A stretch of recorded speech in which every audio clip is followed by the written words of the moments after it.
This program features live coverage of an African safari and may include animal kills and carcasses. Viewer discretion is advised. A very good afternoon and jumbo everyone. Warm welcome to our warm Masai Mara Triangle today in Kenya.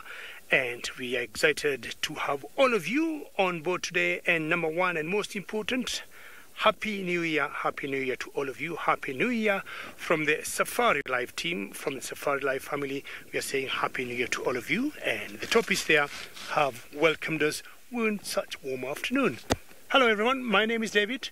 That has not changed. And with me on camera today is Bungei. Bungei, good afternoon. Bungei did not say good afternoon. He told me happy New Year. I don't know what that means. As we go back to our topics, which are doing a little mini migration, but what I'm saying, or what I mean, I think those topics are going to get some shade.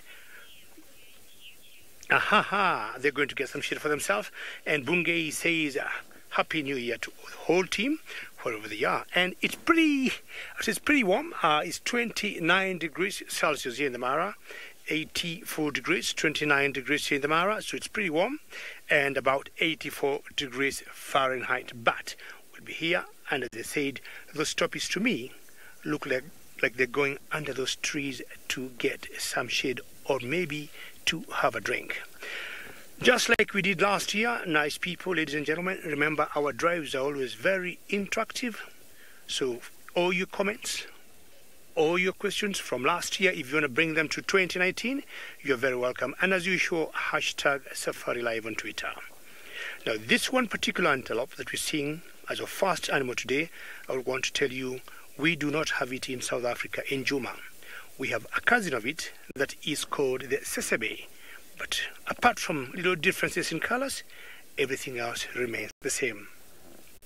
So those toppies are going to enter that little forest there. And looking at them carefully, you can notice the babies look a little different from their mothers in terms of color. And as they grow older, they'll start getting the brown and the gray colors just like the adults. Well, ladies and gentlemen, on this New Year's Day, I am not the only one out here, but in the Mara Triangle, I'm the only one. But with that beautiful view of the Mara, I want to transfer you all the way to South Africa to another gentleman by the name of who would want to say Happy New Year to all of you.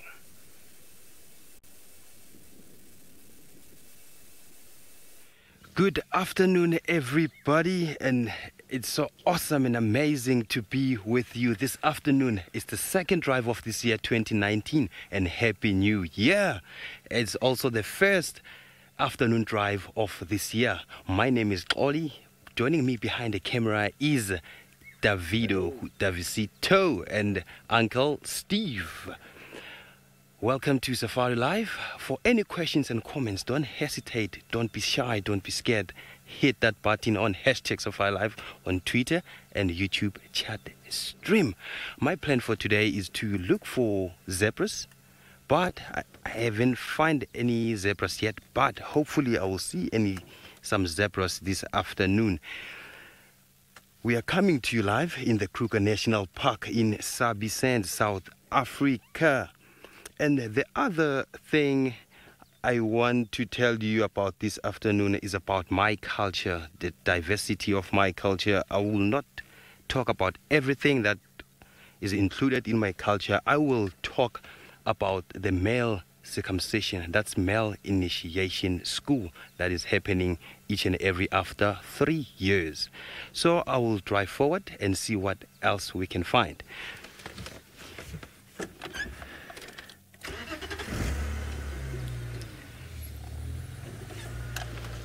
While I'm driving forward, let's go to Sydney and see what he has for us in this afternoon drive. A very, very good afternoon, and most of all, welcome to the second game drive of the day, New Year's Day. This is Sydney, Pumunani Mikosi, and I am traveling with Senzo, who is my camera operator this afternoon. For in case if you need our attention, you can follow us on Twitter, hashtag SafariLive. You can also follow us on YouTube chat stream. So I'm going to be looking for the general game, specifically Hosanna on top of the list.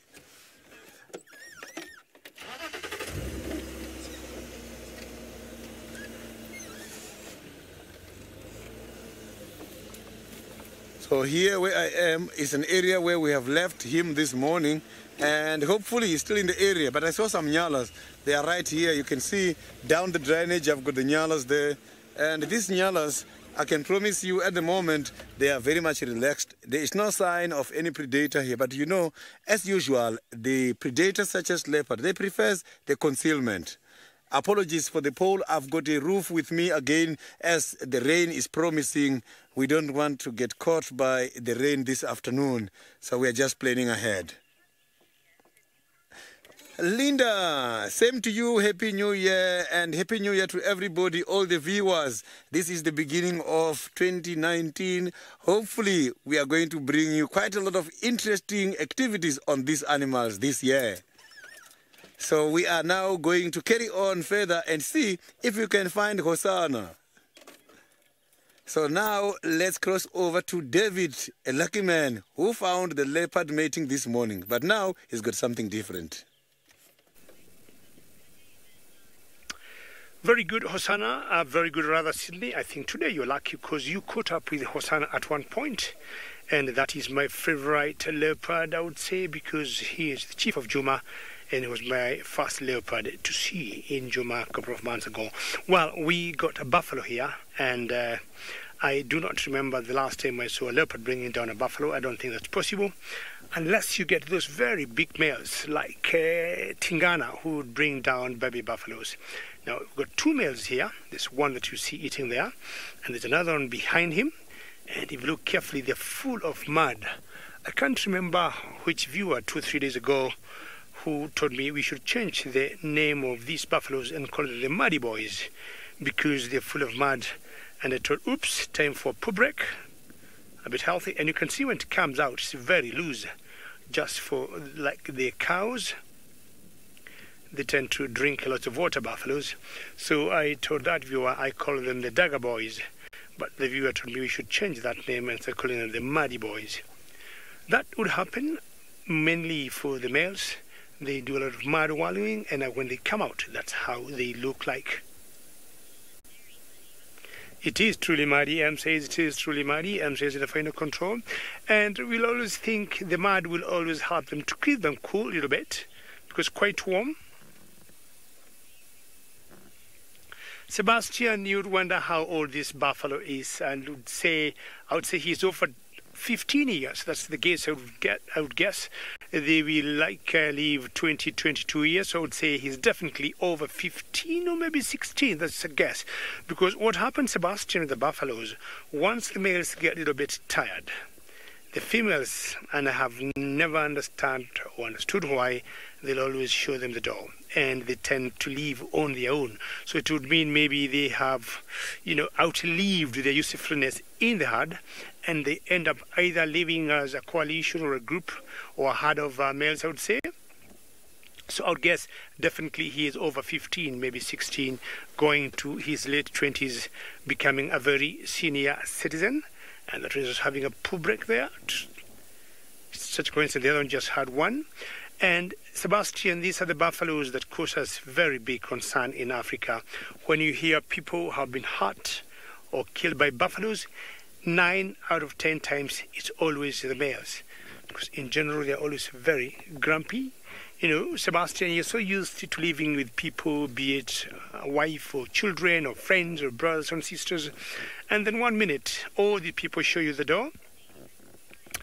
It is not very healthy, so they tend to be grumpy. And a slight provocation, they'll either attack people or kill people. And Zoli is telling me what he has is not as grumpy or dangerous as a buffalo.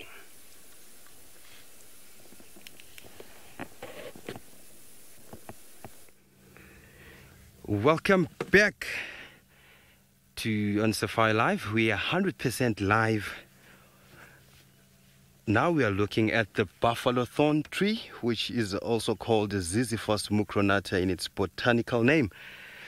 I'll go out now, and I need to show you something about this tree, what and how we use it in an initiation school.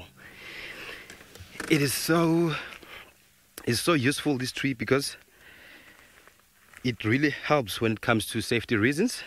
But I will start by explaining why this tree is called a buffalo thorn. It's because it's associated more with buffaloes, more especially when they are hunted by the lions. They will come to this tree and they will just stand on its back. Then the lions are on that side. Why it does this? From the back. Sorry. So, and the other thing, you can see the shiny leaves over here. These are the shiny leaves. And the stem, like the branches, are zigzag. Also, the interesting thing is this: the thorns. One thorn is hooked and one thorn is straight. That's how you tell this is a buffalo thorn. So in my culture, which is Ndebele, I will show you a picture now when I get back to the car. It's a colorful picture full of wonderful people. The other thing is that is the tribe where we have low population in terms of numbers compared to any other tribes in South Africa you can find. So I'm doing this here. I'm barricading this. I think, David, you will find some nice view there. You can see these branches here, they make a square or rectangular shape. This happens when we go to the bush as the young boys going for circumcision. This is where the old people used to use back then until now, because the number of these Ziziphus mucronates are getting lesser and lesser. So what we did, we harvested some branches from the tree, and then we barricaded the area where the circumcision is going to take place. Because, you know, Ziziphus mucronata keeps away the dangers like hyenas, lions, and other predators that might cause danger while everyone is in the bush. So this is how we use buffalo thorn. So I will tell you much about this buffalo thorn while I'm driving, and then before I drive, I want to show you a picture of Ndebele people. It's a tribe in South Africa. Here's a picture here, do we see too? Yes, these are the paintings that you will see when you go to Ndebele, is the place where I'm from. So that's why I said Ndebele is one of the colorful tribes you can find in South Africa. You got that? Thank you, David. See too? Ndebele, you can spell Ndebele very easily because it sounds very weird. But Ndebele is N-D-E-B-E-L-E. Ndebele. That's my tribe. So I will tell you much about what's happening in an initiation school. I won't go to the details whether how they circumcise them, but the beauty of initiation school. And I can see some birds flying around, but they are restless.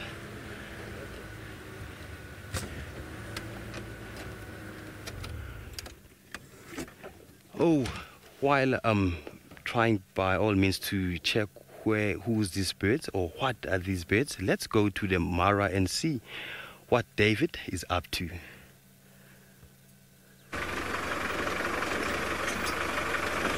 Well, if that fence like birds are always appealing, and I think on the new year we'll be looking for anything and everything that we shall see.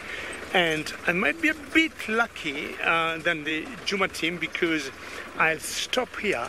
Have this goods go to the left, or to the right rather. How does the sound go going?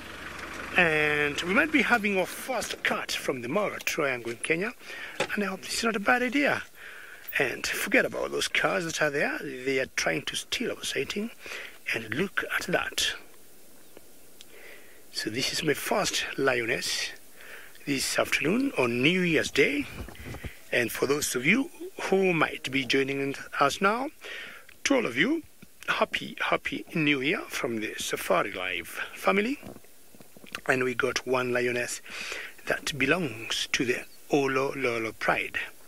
Olololo, and Olololo reminds me and Bungay. Bungay is the gentleman we are filming with this afternoon. We are writing a song, and the chorus will be Ololololo. As this lioness is a little bit sleepy, not sure if we sing our song, she is going to open her eyes. Did you hear me? What do you think, Bungay? When do we start singing for the animals? Okay, Bungay says tomorrow after another 24 hours from today. So please remind us, all of you nice viewers, that we have promised that we're going to do a bit of one chorus of our song Ololololo from the Mara Triangle in Kenya. Now, the Olololos are always 16 when they're together. So from where I am, I'm only seeing that one particular girl. So, yeah, don't miss. Hopefully you'll be the one directing the show. And is a girl who is in the final control, and she's excited to hear how the boys from the Mara Triangle will be singing tomorrow. Let's see how it goes. I'm going to polish our songs and make some wonderful choreography, right, Bungay?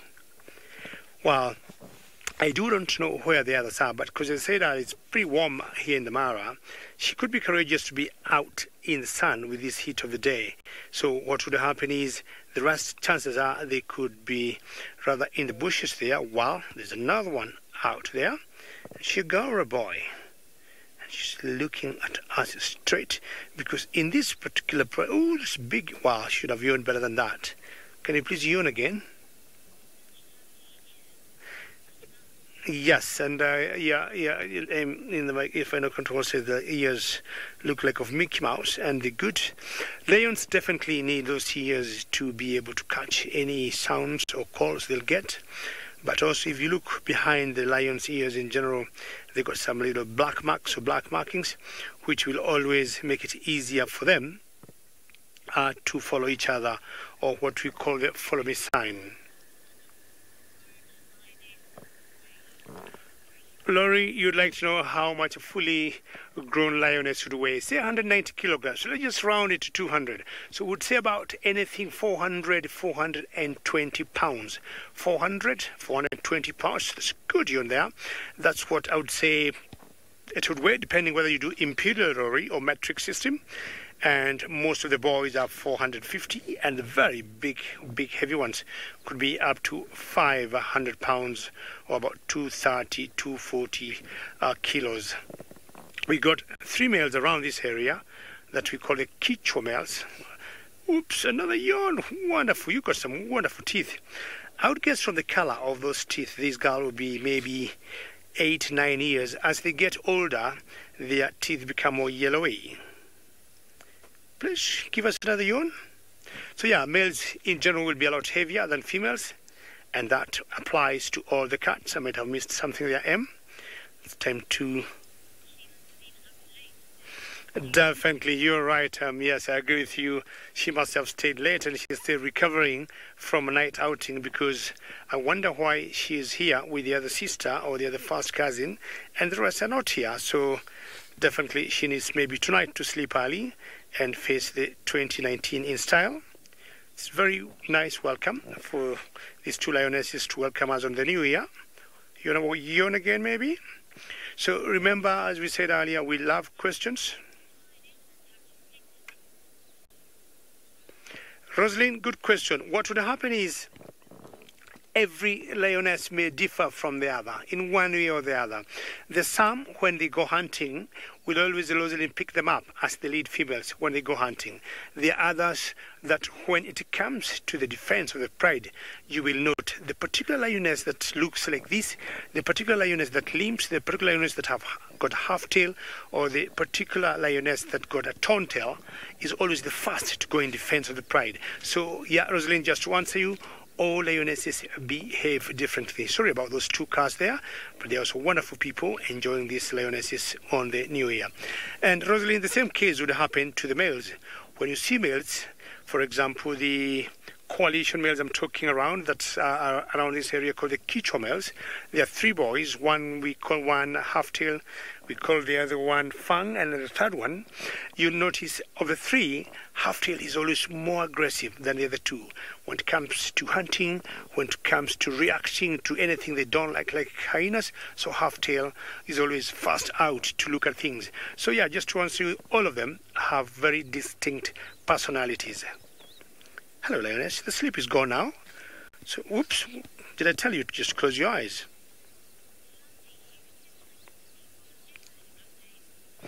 Very good. Now, I'll stick these 2 girls. If I don't do that, I will need to find out where the other members are. But Sydney is trying very hard to get a spotted cat.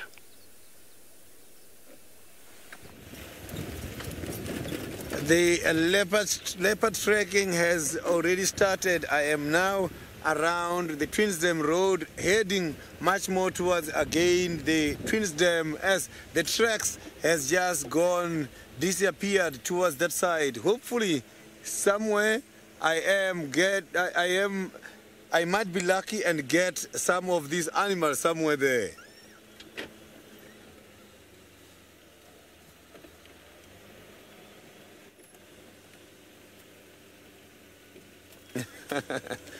Senzo is not having any socks this afternoon.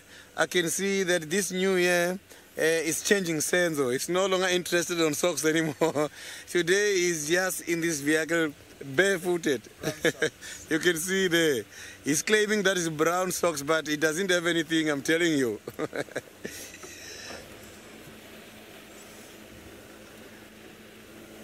Yeah, so I will be going down here to see if I can find some of this.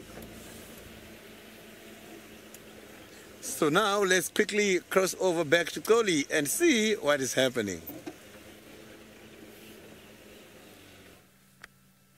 Yes, I'm still here with David live, still on this topic of my culture's initiation school and ceremony. So David, do you get a nice view there?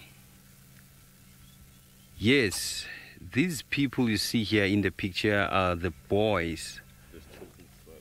Are the boys who will soon become men. This is the beginning of the initiation school.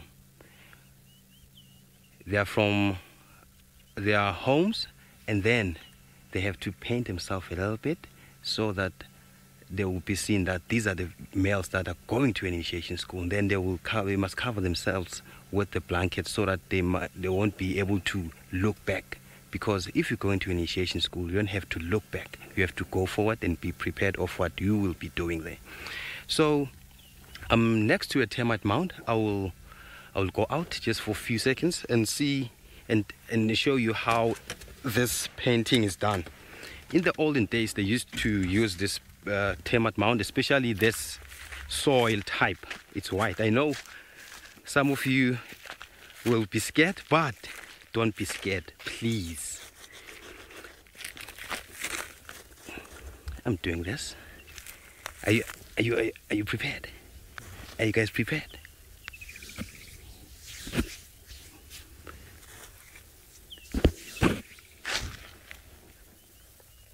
How do I look? Davidcito? Good. So the reason of this, why they do this, is because this soil or sand, it acts as a mosquito repellent, and it also acts as the confusions to our family members, because once we spend a month in the bush there, they will come and celebrate with us, but on a distance about 100 to 150 meters. And all of us, the initiates, we have to look the same so that they won't tell who's who between these initiates. And as you know, in the wild, there are a lot of mosquitoes, so we must keep our body nice and fresh. So why we're doing this is because my culture, if you didn't go there in the mountain, it means we are not a man enough. We learn a lot of things there, like how to behave in a community, how to respect. Yes, this culture and tribe is so interesting. And then you learn how to become a man there. And the most important part is this: in my family, you won't get married. I won't get married until I go there, because I won't have the rights to get married. I have to go to initiation school first, and then I will have all the rights to get married. What a lovely afternoon.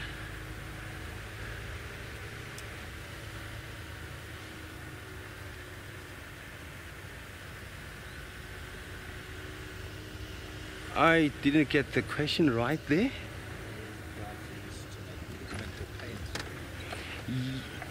Oh.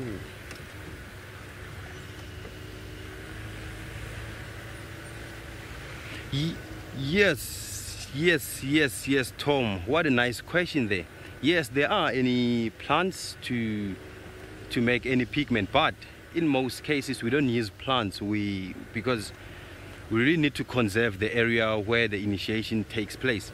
So we normally use this white rocks. I don't know the real name, but sometimes they come with white color. But in most cases, we normally use the soil from a termite mound. So I will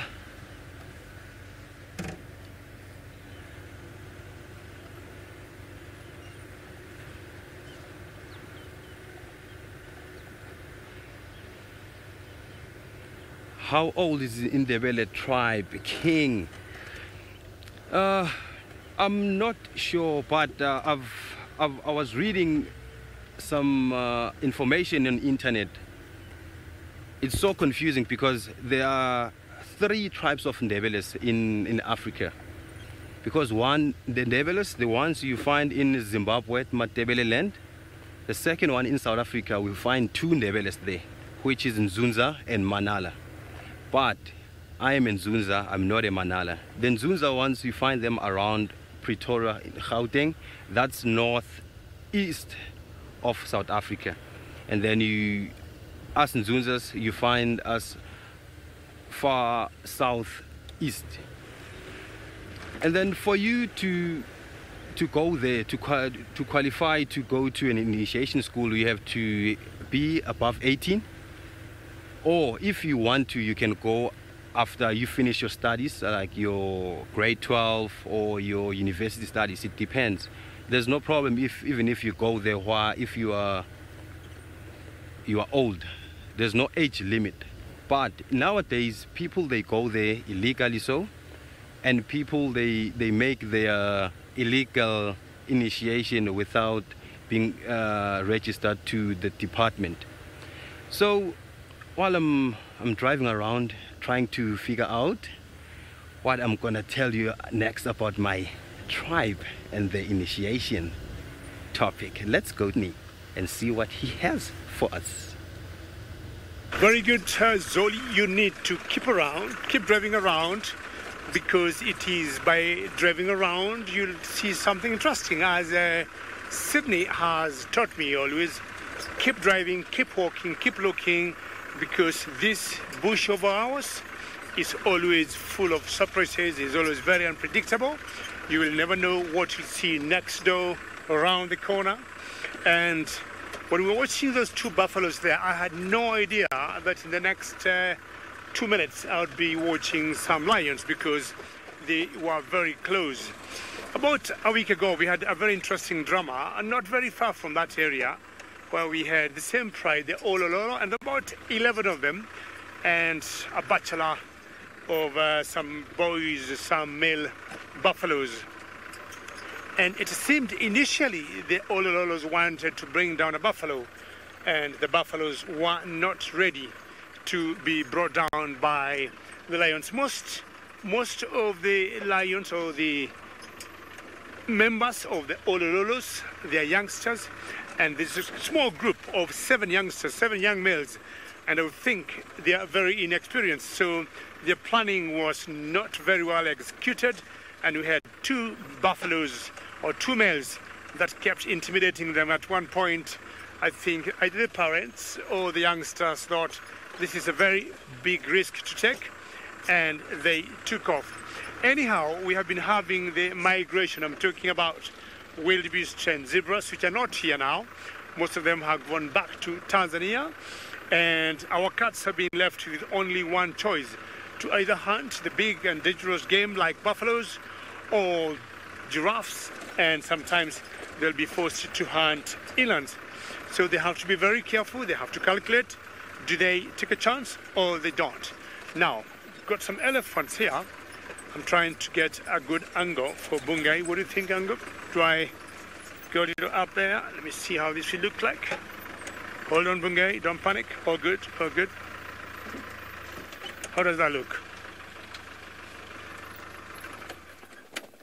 At least we've seen some buffaloes. We got some lionesses much later on.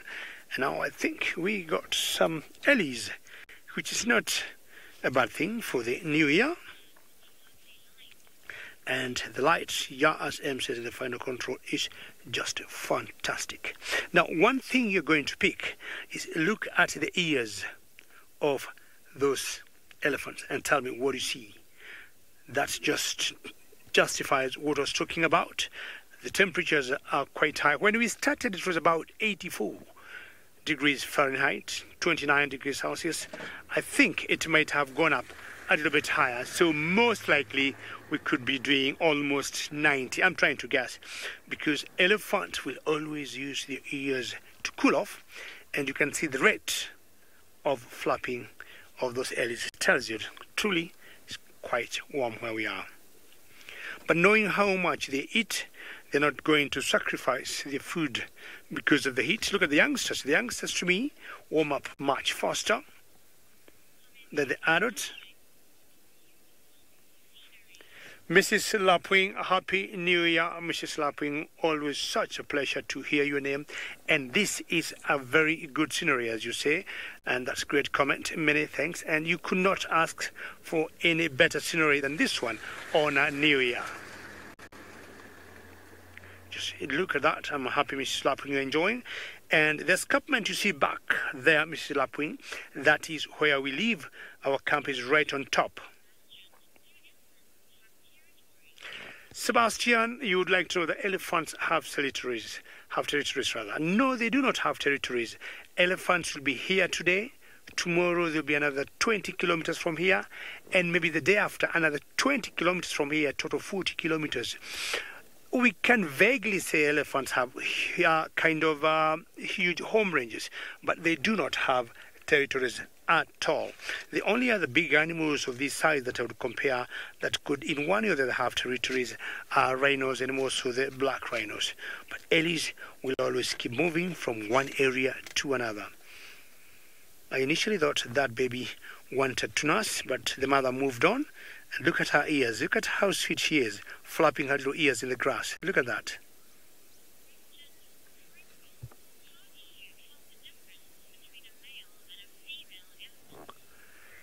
Crinkle, how do we tell boys from girls? Number one, have a look at that one there that you see Crinkle there, and look at her forehead. It's more flattish, I would say. And what we say here, it's that's the female if the forehead is flattish.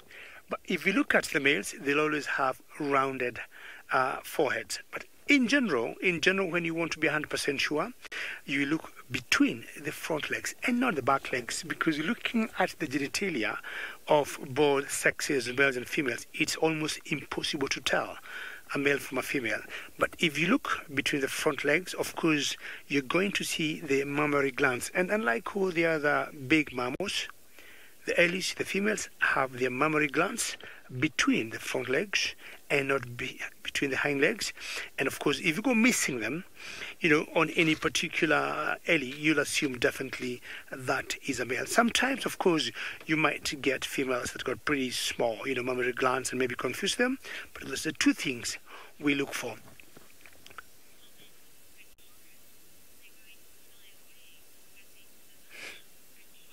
Guitar, you say they're going to flap away because of the flapping of the ears. Yes, guitar can tell you it's pretty warm here. It's pretty warm, and they have only one thing to do. If they will get tired of flapping their ears, the only other thing, or the only option they may have, is to look for any one huge tree and cool off.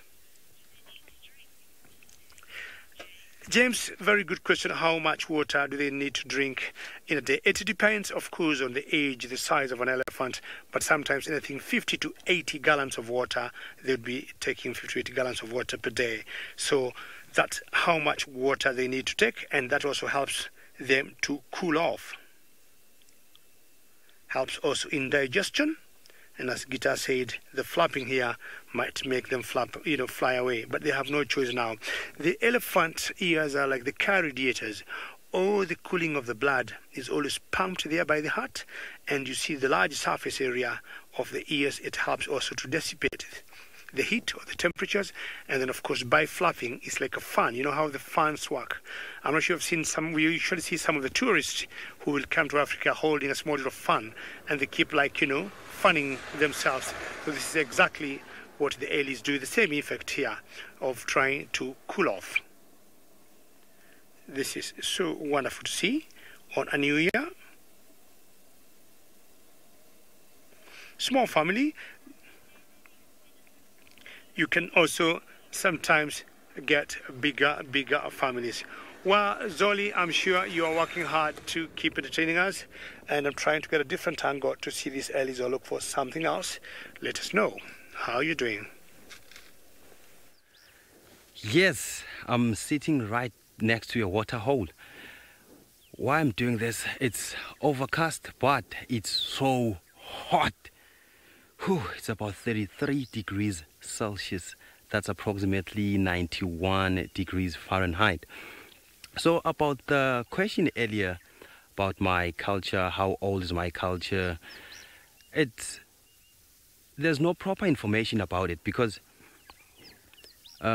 old people, they didn't write things down, everything about what was happening back then. So some books say about 400 years ago, some they say about 500 years ago. I'm not too sure about that, but there's this old lady around my place who is well known, Esther Matlangu. I will go and ask her, maybe she will give me some information. Why I'm sitting here is because when you are in an initiation school, you spend about 2 months there. That's approximately 62 days. Initiation school starts about 15th of May until the 16th of July. So while we are in the bush, we learn a lot of things like activities and everything that we're going to present them to the family when we go back home. Just like this clay over here, you can create a lot of things using this clay. It's perfect because it's around the water hole, so it's always wet, and it's always to shape it to any shape you want. But in most cases we use this clay.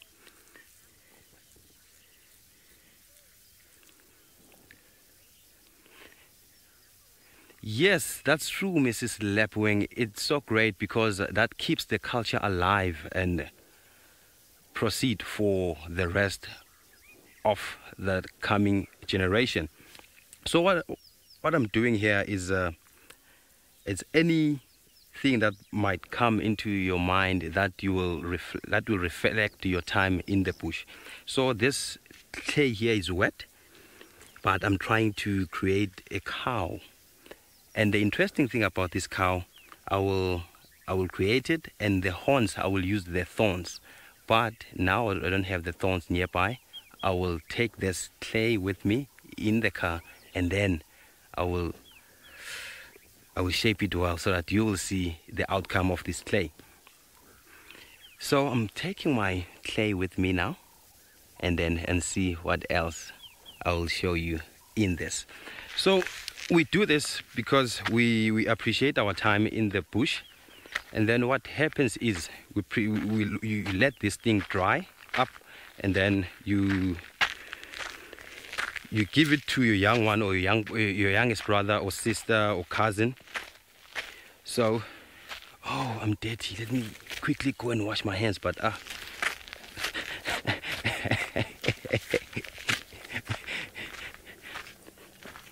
while I'm doing this cow of mine, let's go to Sydney and see what he has for you guys. You can see that the water buck is now just about to leave this temporary water hole here. And looking around the temporary water hole, you can see that the edges of this water hole is much more green. The grasses here are much more nutritious, and they've got quite a lot of proteins compared to the grasses from outside. Water bucks are those animals who's got a very high level of urine output, and because of that they must be feeding next to the water hole so that they can get this green grass by the banks after such a lot of urination to avoid dehydration. Water bucks, when it's dry season, sometimes they even do eat droppings of other animals such as baboons because they want that moisture from their droppings. You can see the impalas are also passing by. Here together we are seeing the impalas. There's even a wildebeest. I can see a little bit of space a wildebeest is also showing there. We have got a wildebeest, we've got impala and the waterbuck at the same sighting. So these animals are helping each other. This is what is called a safety in numbers. And when these animals are different species, dependency in terms of eyesight, hearing ability and sense of smell is working now. You can see the wildebeest is also having quite a lot of oxpeckers. Yeah, Catherine, this is one of those beautiful and clever animals. You can see that waterbug is listening all the time. The ears, they are not settled. Every time the ears are moving. So some of these animals can run very fast. But here I can promise you, if the lions come here, they will tackle the wildebeest, because these other animals, they might pick up the lions coming before wildebeest due to his poor eyesight. So wildebeest mostly will see them with zebras, and zebras can run faster than wildebeest, which means the zebras, they are always planning to run faster than the wildebeest for their own safety. So when they are working together, their zebras are too clever than wildebeest, because if the lions comes, zebras can run faster than this wildebeest. So I'm just going to pull further.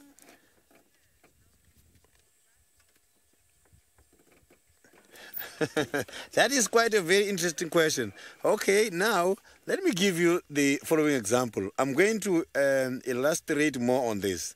If we have got the impalas versus the unkuhumas, I'm going to use unkuhumas when it's complete. They used to be 11, but now that we've got the manganis, it's more than that when everybody's there. So do you think the impalas versus the unkuhuma pride, is that going to work? I don't think so. Considering the waterbuck, unkuhumas can take him down. Yes, they can all get something. Wildebeest, they can also get something. The wildebeest and the waterbucks will be the good preference. But the waterbuck, remember, they have got kind of a subcutaneous gland that they secrete for waterproofing. Because of the gland, sometimes when the gland touches the meat doesn't taste very nicely. That is why sometimes when the waterbuck is taken by the lions, you will see the remains will be a lot because of that kind of avoidance of the subcutaneous gland. Here, they will rather go for the wildebeest because wildebeest is nice and there's no glands preventing them from eating everything.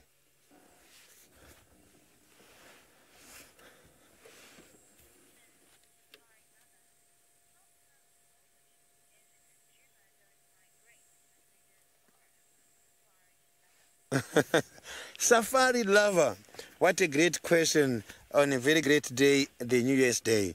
The reason why the wildebeest in the Juma and the Kruger National Park area don't migrate is because this animal, they are staying in a fenced area. But if you come and check them, during their dry season, their territories keep on changing according to the availability of food. they do walk around in search of food, which shows us that these animals, if the fences were not there, they've got a mentality of executing the migratory activities. So they keep on changing their territory according to the availability of food. But during that time, they just congregate. They form congregations, which has got nothing to do with the defendants of the territory.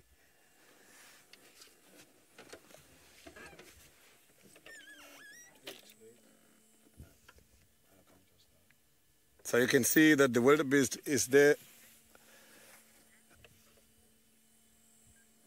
So now let's quickly cross over to Toli, who is still at the waterhole.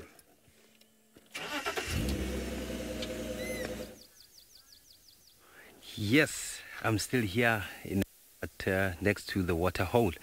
So why I'm still here is it because I wanted to show you guys that while you are in an initiation school, it's winter time.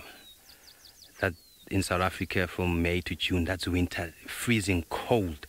But we don't have showers in the bush, we don't have hot water, we don't have anything that will make us to have hot water. But we have fires there. We make fire, but not for preparing water to be hot and bath with it, nothing like that. We come to the water holes, and what we do is we bath while it's still cold. That shows that you are a man enough or not.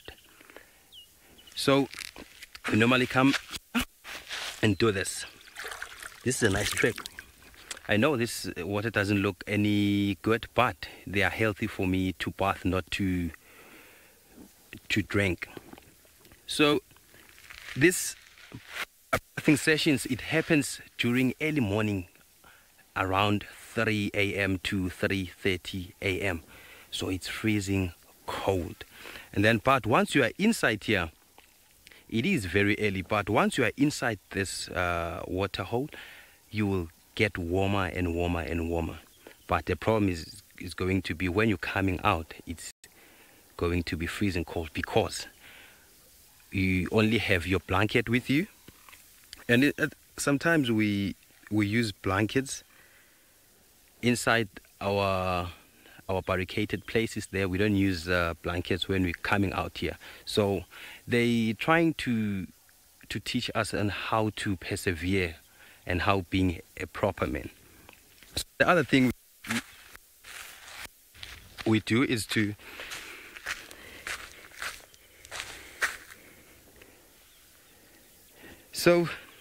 let me leave this water hole because there's some terrapins here. Let's go to the Mara and see David Katamba Gitu.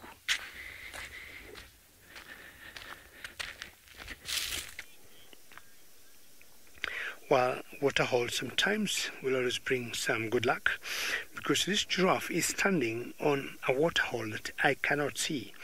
A few minutes ago, I saw her go down and had a drink. So its water hole is under the grass, and definitely she has put himself some water to drink. She just had a few sips, and I think he is done. I'm looking at the horns now, and the horns tells me it is a he. When you look at horns earlier, we were talking about how to tell males from a female elephant and giraffe. When you look at the horns, that will show, or what we call ossicons, when they're flat like that, because once in a while they keep fighting amongst themselves, we'll always know it is a male. So this one here coming towards us is a male 100%, because you've got flat horns. But unlike the elephants, the giraffes, you can look under their belly or behind their legs, and you can tell 100% if it's a male or a female. Well, Lioness, you're saying what a beautiful Maasai giraffe. Lioness, Happy New Year. And I'm happy that you can tell a Maasai giraffe from any other giraffe. Well done. And for that reason, Lioness, I'll show you a few more, because I have noticed or I've seen you know our wildlife very well. So, Lioness, I'm going to give you two more. And I'm sure you know the other types of giraffes that we got in Africa.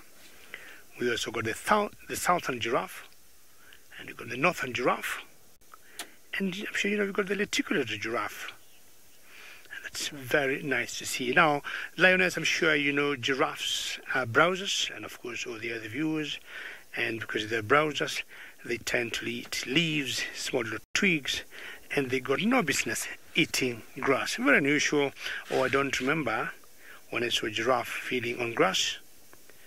Very majestic when they walk, and you can tell how tall they are in comparison to those trees, more or less the same height with the trees behind them. Tall, tall, tall animals. Of course, we all know they're the tallest animals you got in the world. And when they walk, they'll move two legs of the same side at the same time. Giraffe girl, happy new year, giraffe girl, and I'm sure we'll not show you one and two, maybe three. We're going to show you, and Bungay will want to tell you why your name is giraffe girl, as also Bungay tells you happy new year, giraffe girl. Just counted about 5 of them, and very majestic as they walk, as I was saying before.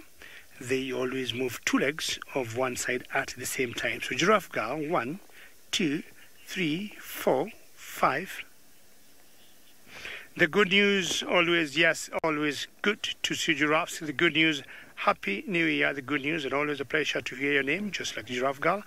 And I'm sure I'm, excited to hear you're enjoying these giraffes as they're walking away from the area they've been feeding on, trying to move across the road, maybe going to a different area.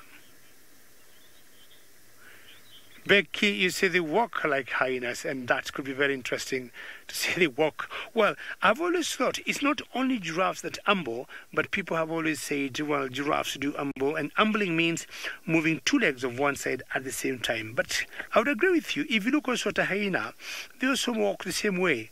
On the giraffes, by virtue of their height, they may look more majestic, but in general, all animals walk 2 and 2. So it looks like a little youngster.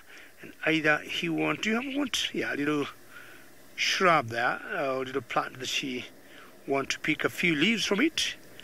And you can see she got short ossicles, and at the very end of them, they got little types of hair sprouting out, which definitely tells it is a she and not a boy. Well, she has just spread her legs open like that because of their long necks and their long legs. So what they need to do is just to spread their legs like that so that they can reach what they want. But they don't take so long in that particular angle because of their long necks, and the heart doesn't have to keep pumping a lot of blood to the heads. And ladies and gentlemen, remember, our drive is always very interactive. And I'm saying, should you have any questions or any comments, please send them through using hashtag SafariLive on Twitter. So see the beautiful light we got, and some other wonderful people who are in the Mara Triangle on New Year's Day to see all what we have to offer. You would imagine, I don't know where these folks would be coming from, but they would imagine that maybe they're coming all the way miles and miles, either from Europe or from America.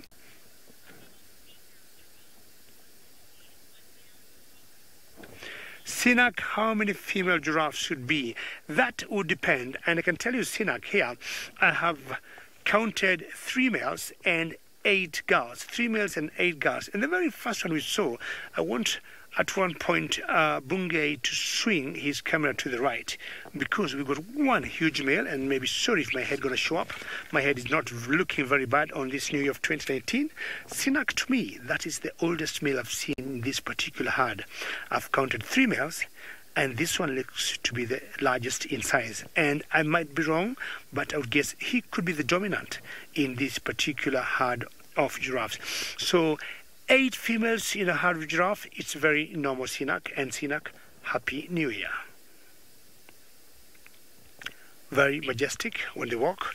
And I remember when in college, we were told when you see many giraffes walking together, you would say a journey of giraffes. And if you would see many giraffes eating at one particular point, you would easily say a tower of giraffes. Now, those giraffes have moved in that direction, so we also need to move and look for more stuff. Bungay, what do you think? Very good.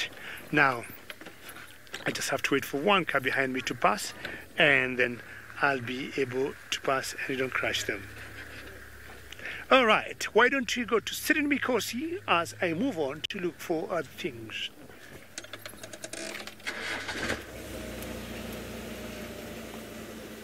Still looking for the lovely, beautiful little chief Hosana in this area, and the tracks, they got disappeared somewhere here. So I'm listening to what is happening here at the same time.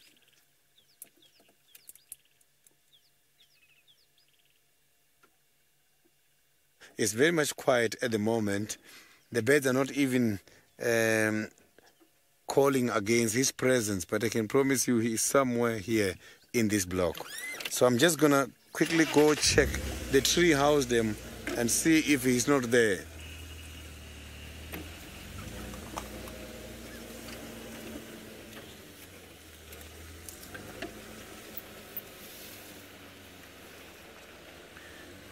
A scenic, when it's so hot like this here by the southern Africa, you do see animals such as impalas going to the water hole. Like what we saw just now. Earlier on, we saw a combination of wildebeest, waterbuck, and impala.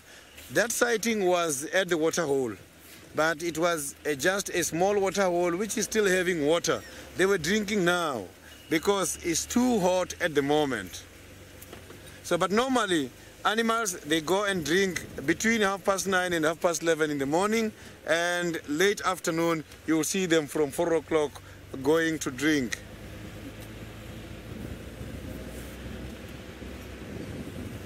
But some of the animals are too clever.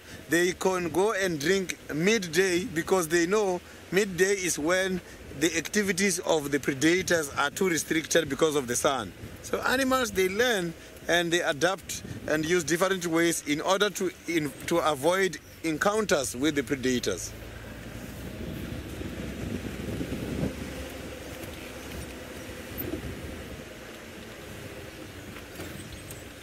So now let's quickly cross over back to Koli, who has just moved away from his dam. Thank you, Sydney. I just bumped into Sydney now. Then he said not fresh tracks, nothing in the moment. So good luck with your search. So I'm still preparing my cow, my present to you guys. Happy New Year present. So I have to harvest a thorn here. This is called a ants. Sorry.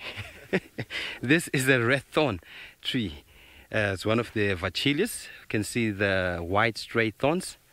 That's the easy way to identify this tree. And it's one of the trees that they get green first before all the trees gets greener. So this is a thorn. So I'm going to divide it into two. Yes. And here, this looks like a face, right? Then I'm going to do this. Put this one here. And I put this one here. Yes. I think most of you have a clue what's happening here now. Does it look like a cow? Or maybe a bison? Or maybe a buffalo or something? Ha! This is my domestic cow.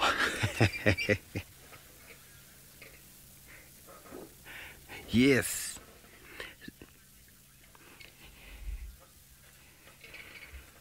So what do you think about my cow? It's still work in progress. This is the face. So I think you will name this cow of mine before the end of the show. So I will let this face dry up and see whether I will attach it with the rest of the mud. Yes. David, do you like this? Have you played with mud before? Yes, I have to put this one here. Nice. So, as I've told you, I really like to see the zebras. It's been a while not seeing zebras while I'm live. So, hopefully we'll find zebras.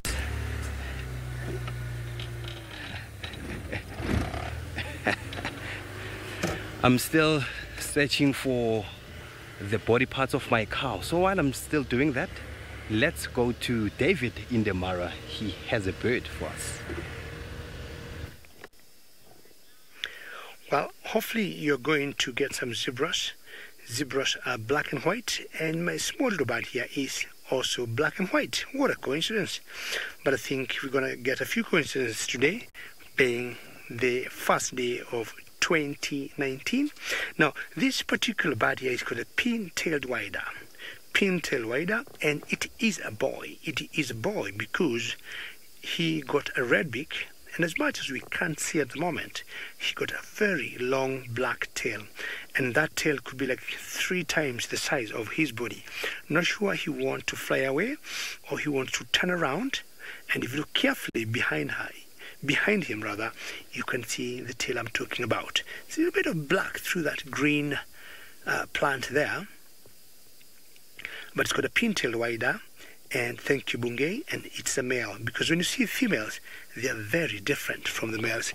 You might think they are 2 different species of birds, but actually it's one and the same. Now, they'll only get these particular colors and good looking and the long tails during the breeding plumage. Wild, you say you love this bird, and Wild, you'll even be happier if you see him fly, and you'll notice how long tail he got and how sometimes they tend to struggle as they fly. And I'll tell you something, Wild.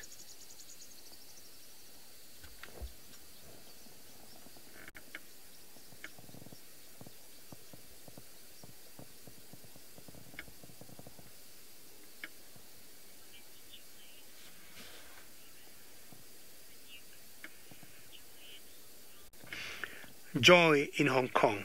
First, look at that. I'm sure you all saw that. Joy in Hong Kong, Wild, and all the other viewers. You're saying this is a new bird for you, and I'm very happy we're giving you a new bird because this is a new year. How does that sound? He didn't go very far. Hopefully you're going to catch up with him, but I'm sure the best thing I was talking about to Wild is how colorful he looks while in flight. You saw him like trying to fly, trying to struggle, going up and down. The reason for that is because he got a very long tail, and that tail becomes an encumbrance to him as he flies. Now, there's one magical thing about that.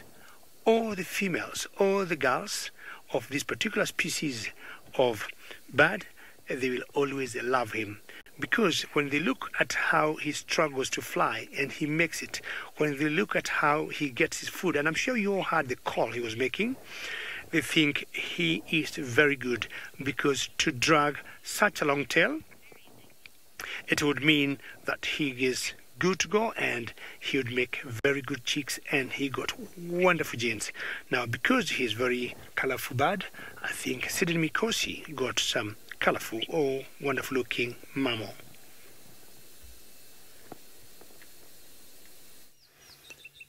You can see I've got the largest land mammal who is very much relaxed, feeding by one of the marula trees here. So this marula has been trimmed a lot. I can see it's not the first time elephants are coming here.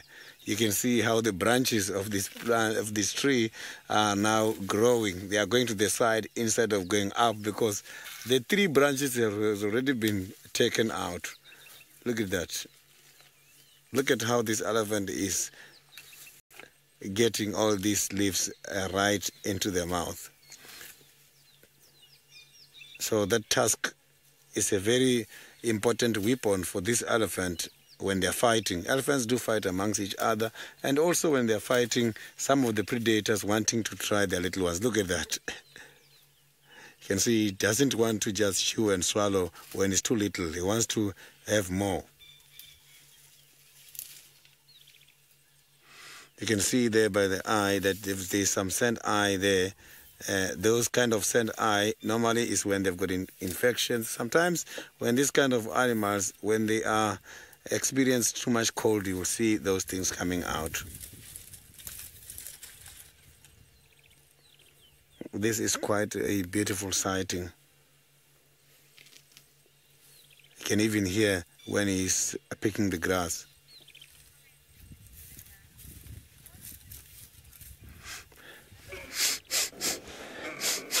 The elephants, they smell, yeah, now I can pick up the smell.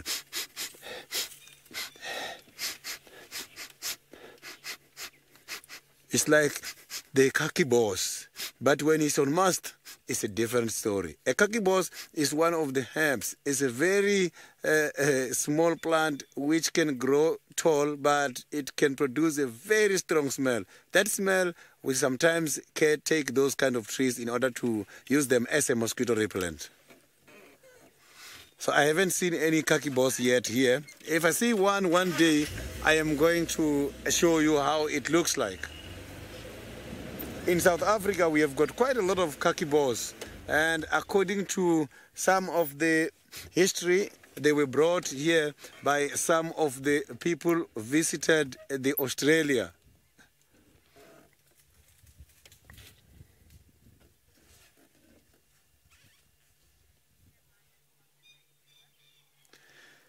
So as I'm talking to you now, I can see this weather is slowly building, and I am very much proactive. I am not nervous at all when it comes to the rain. I'm well organized. Don't get surprised when seeing all these poles here. It might rain here before the end of the afternoon. There has been a prediction.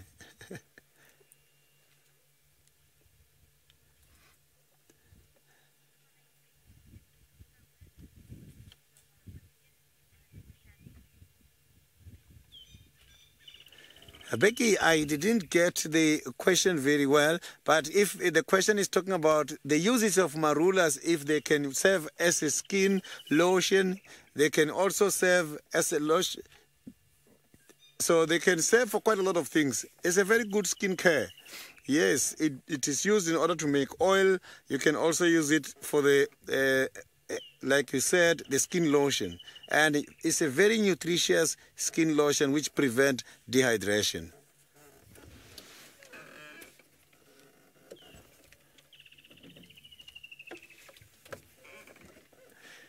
So now let's cross over back to David, who is having his favorite bird.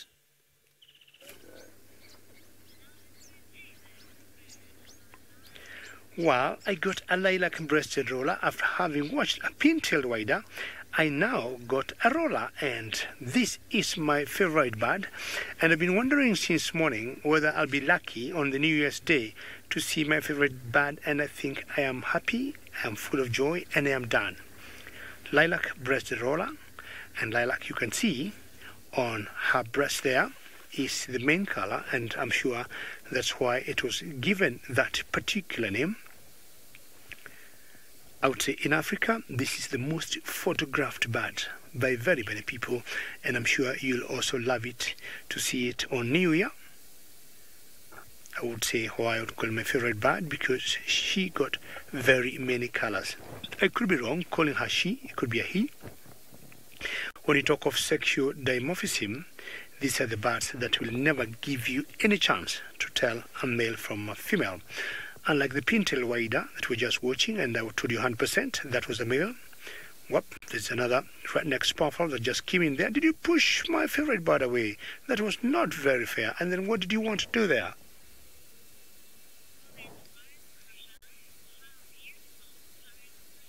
Well, Crusher, how beautiful is that? But I think this puffle here just crushed on that particular roll. I don't know where she went, but, well, we may need to move on.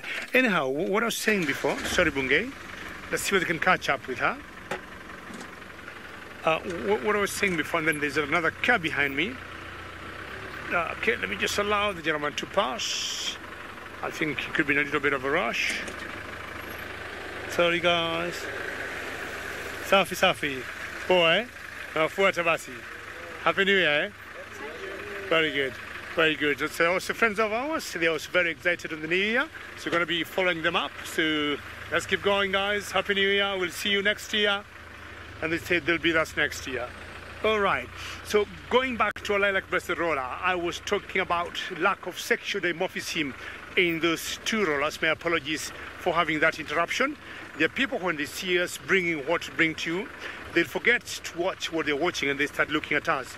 And when you tell them, sorry, we are live, do not, they don't care. They, well, can I take pictures? And I'll always take my phone, also my camera, and I also take their pictures. I don't know if that makes any sense to them.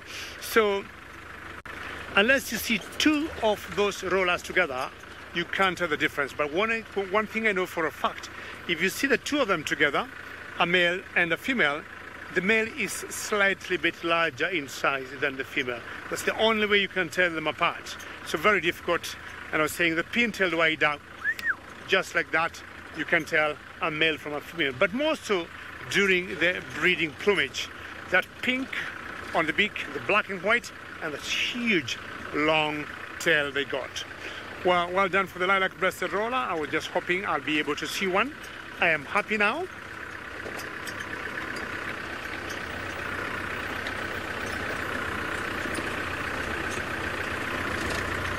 Sorry, again, it's a new viewer. What did the viewer ask? I was just trying to listen to another radio.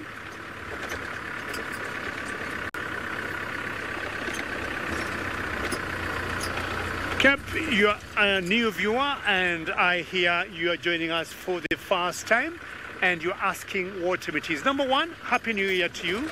Number two, very much welcome. And just to let you know, we always have two shows out here on Safari, one in the morning and one in the afternoon, both in Kenya and in South Africa.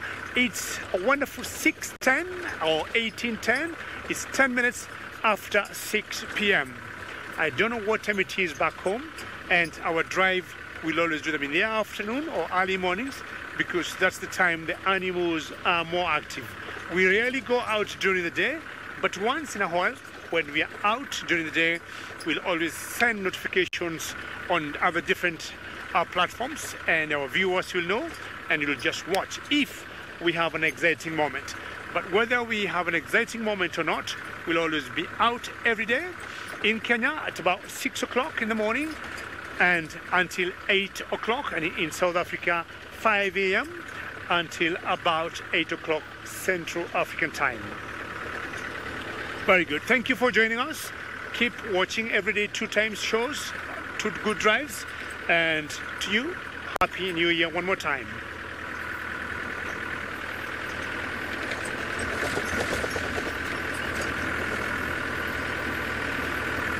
Okay, now what I'm thinking to do is to go to an area I have not been for quite some time, an area called the Marsh, because since we started getting some rains in Kenya, it got very wet and muddy, and we avoided that area.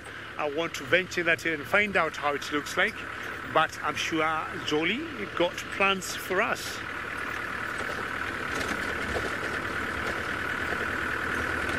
Yes, thank you, David Katamba Kitu.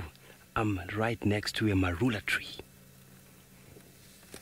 On my left, this is the marula tree. You can see now it's starting to have fruits, but I don't see any fruits here. In the camp, there's one marula with fruits, and around the tree, marula trees with fruits.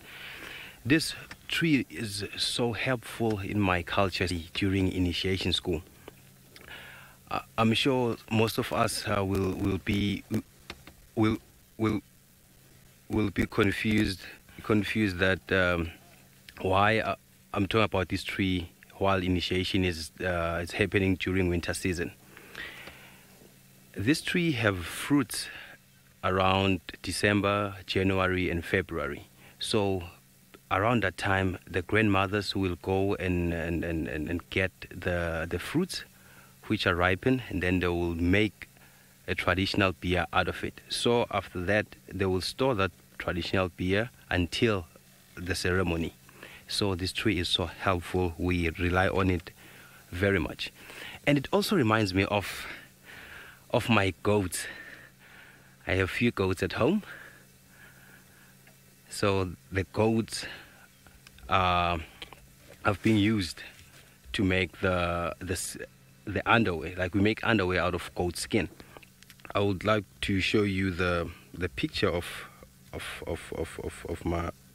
my underwear when I'm home.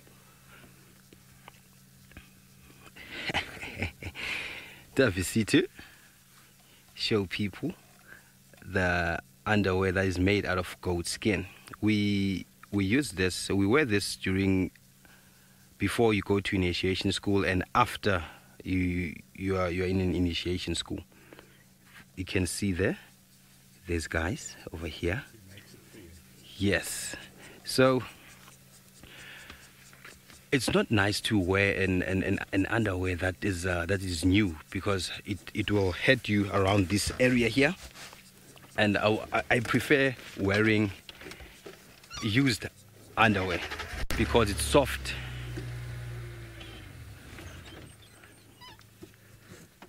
So while I'm looking this vegetation and find out more information about my culture, let's go to David and see what he has for us.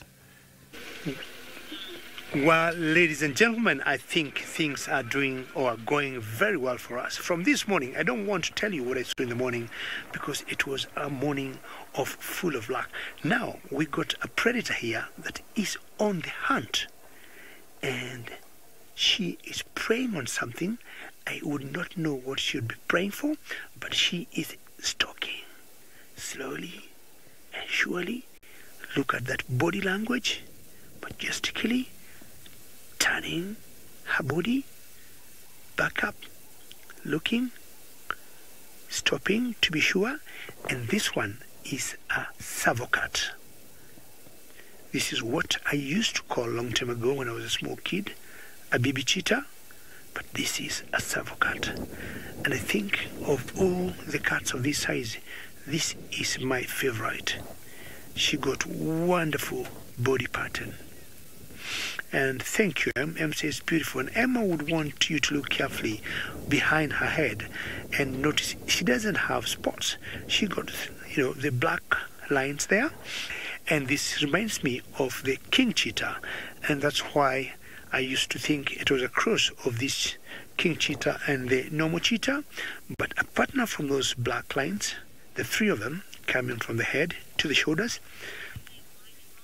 and they turn to be spots. And Em says, she loves the white marks on the ears, and I agree with you 100%, because that makes the savocat, I would say, the most beautiful cat I know of. Leopards are beautiful, lions are, cheetahs are, but I would want maybe to request or ask all our viewers, because you know our cheetahs, you know our leopards, and you know our lions. Can we add now the savocat on the list?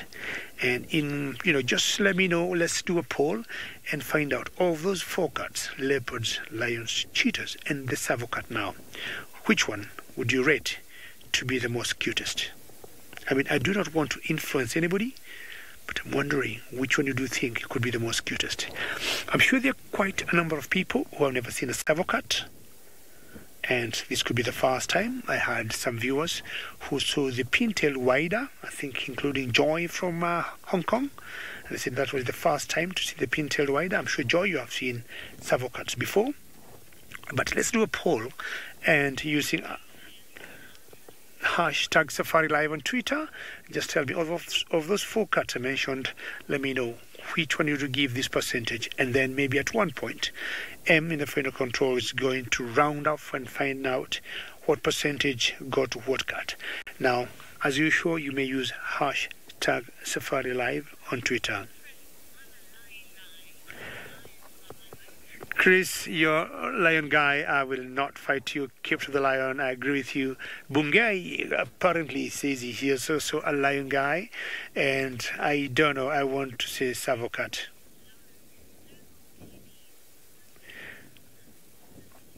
Mislav, you say Savo babies must be awesome, and I'm trying to imagine you're trying to imply you'd vote for the Savo. Thank you very much. You're with me. I think now we've got 2 votes there against, I think Chris's 1. I think we're doing pretty well, and I'm sure votes will keep coming in. And of the 4 cats, lions, leopards, cheetahs, and now the Savo cats, which one do you think is the most colorful cat? Look at the white marks behind the ears. And instead of looking like a dot, they're like 2 lines, and they are not vertical but horizontal. And then look at those 3 black lines that end up between the 2 ears. No other cat looks like this. And the only other cat that could be similar to this, as I said earlier, could be the king cheetah. King cheetah have very elongated spots I like having spots.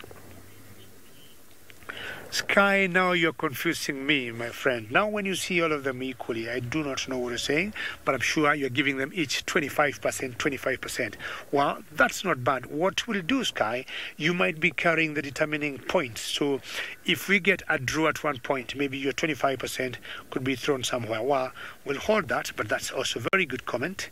And for those who could be joining us now, I ask for a poll of the 4 cats that we know of Africa. We have added the Savo cat, and they wanted you poll hashtag SafariLive on Twitter and tell me which one is the most cutest. The cats of this size, the Savo cats, have the longest tail, and if I'm not wrong, Savo cats are native or they're indigenous to Africa, not anywhere else in the world. Now they have the long tails because they need them to leap in the air, and these cats can leap or can jump up to 2 meters high. One thing I'm thinking, there's definitely something she's watching there. She's been there for quite some time, and either she's waiting for it to come out, and you'll see how, if you're lucky, she pounces on it and she uses her paws to kill whatever it is. Magic Dragon Wizard, you're asking whether the markings on this cat are unique. Well, all Savo cats that I know of course, the markings, just like the leopards, could be a bit different, and my guess is this one will also be different from the others. So Magic Dragon Wizard, I would agree. I would say yes, they could be different. Did you give up there, or are you trying to reposition yourself? Okay, she moves, and the most exciting thing about the Savo cat is when they hunt, because you'll see they jump up in the air, and as I said, they can easily do 2 meters high in the air. Looking at the spots now, apart from the black lines I was saying, behind the head, now it got the spots like of a cheetah.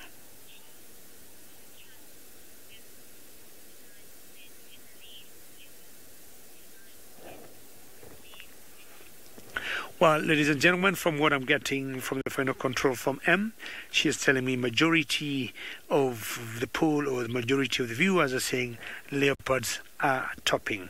Well, I still keep trying and fighting and convincing you to like my Savo cat. I'm not giving up on that. And the only thing maybe... Good, very nice. There she goes. And I think the only thing, well, beautiful view. Come on now, ladies and gentlemen, you need to change your minds. And anybody who might have voted for leopard, please, please. And what I'm trying to say, the only reason maybe why they are a bit slow in terms of voting, look at like the neck she got. If anybody voted for the leopard we see they have like necklaces on them. The Savo cat also got one. And what I'm trying to say maybe is because the Savo cats are not as thin like the leopards. That's why maybe people are a bit slow in rating her very highly. But I would say let's see how it goes, like maybe in the next few minutes. I want to put Bunga, you still happy there? Bunga says he's still very happy there. She moved forward a little bit, and I thought Bunga wanted us to close up on her, but he says let's wait, and maybe if he's going for a hunt, we do not interfere with her hunt.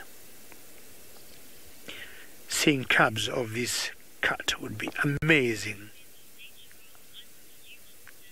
Nature Girl, thank you very much. You have given me a gift for the new year. Thank you for being with David, and I'm very happy, and our votes are going up. And Nature Girl, a very happy new year. She is in the walker, and one thing I can tell, she's definitely looking for some prey. Pretty majestic, so they'll always walk and keep wagging the tails. Keep looking. They got some wonderful hearing. Any slight movement in the grass, they'll always pick it up. See, there was like a small drainage there, and I'm sure she's trying to cover her footsteps from there would be mammals, be they rats or some kind of mice. But apart from mammals, they also are very good. They will also be getting reptiles like skinks. They'll be getting lizards. They also eat insects. And it could be anything they are looking for. Who knows? She keeps walking there and slowly fading towards the grass. And as she walks, she keeps turning around and we'll see who's going to win today. We'll keep watching and find out exactly where she is heading to, but let's first go to my friend Sydney Mikosi.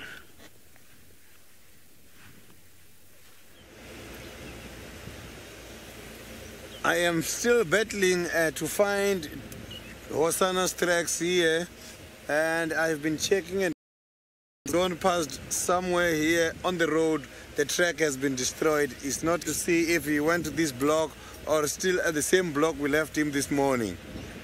But now I can see that there's quite a lot of other animals activities. The impalas are now going up and down, and they seems to be heading to the different water holes. It's getting cooler now, which might also make him to wake up and start following them.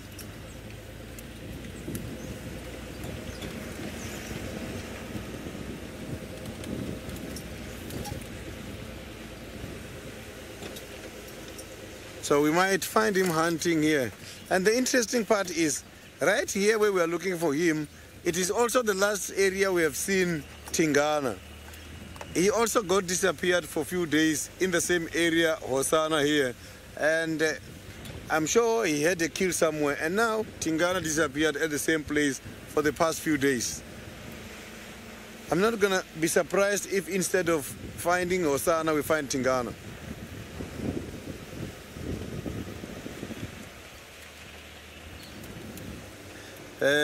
Seti Tingana has been spotted last in the same block. Tandi was spotted yesterday coming from the very same block. Hosanna this morning disappeared in the very same block. So everything is happening in this block. So that is why they had a confidential New Year's Eve party because Kalamba was not invited. Maybe it was only for the adults. So that meeting took place here.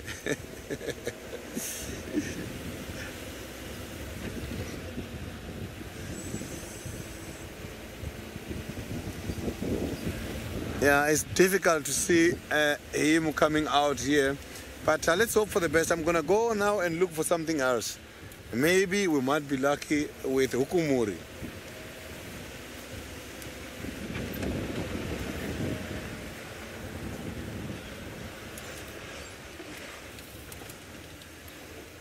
Debbie, we can predict the weather from some of the animals and the plant behavior. Some of these trees which are much more xerophatic, the trees which can be able to survive harsh conditions, by looking at them changing, starting to become dry, then you will know that here now is when the rain is about time for the rain to come. So there is a lot of things people are using in order to see that. But what I like the most is these insects called the termites. They know when the rain is coming, and they can be able to distinguish between different seasons. So in winter they go very deep under the ground. In summer they come very close to the ground. So they know about these kind of weather changes. Something else which helped us here in South Africa, when I grew up as a vendor, I learned that the tree agamas, those ones you see with the blue head, the time they start advertising themselves for breeding purposes is when the rain is about to come. So when seeing the tree agamas doing like this, when they are doing like this by the trees, we know it means now the rain is about to come. Let's quickly cross over back to the server.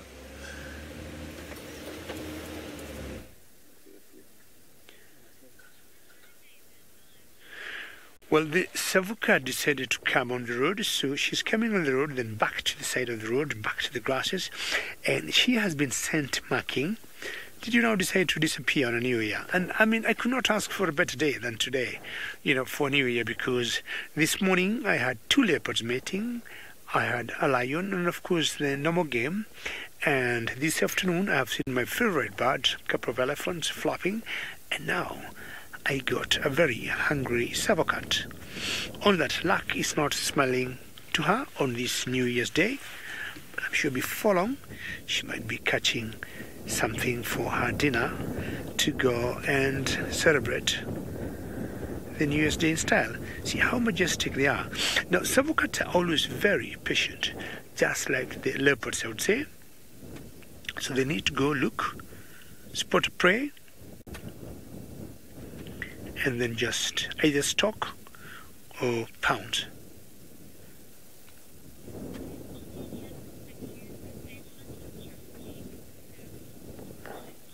Firefly asking what are the animals that would be using same hunting strategies like savocat. Let me see. In general, the cats have a commonality of hunting. Oops, she just jumped on something. Did you see that firefly? She just jumped and landed in that particular bush there. I'm not sure that she caught something or not. Let me just move forward a little bit, Bungay, if you allow me. But she just jumped in there. Maybe we'll be able to see. May I move to Bungay? Firefly, I hope you saw her. Shoop. And definitely that was a hunt. Let's find out how successful that hunt was. Maybe parking to the right to avoid blocking anybody on the road. And want to see if she's been lucky to catch something on herself. I want to see my friends. All right, I don't want to block my friends there.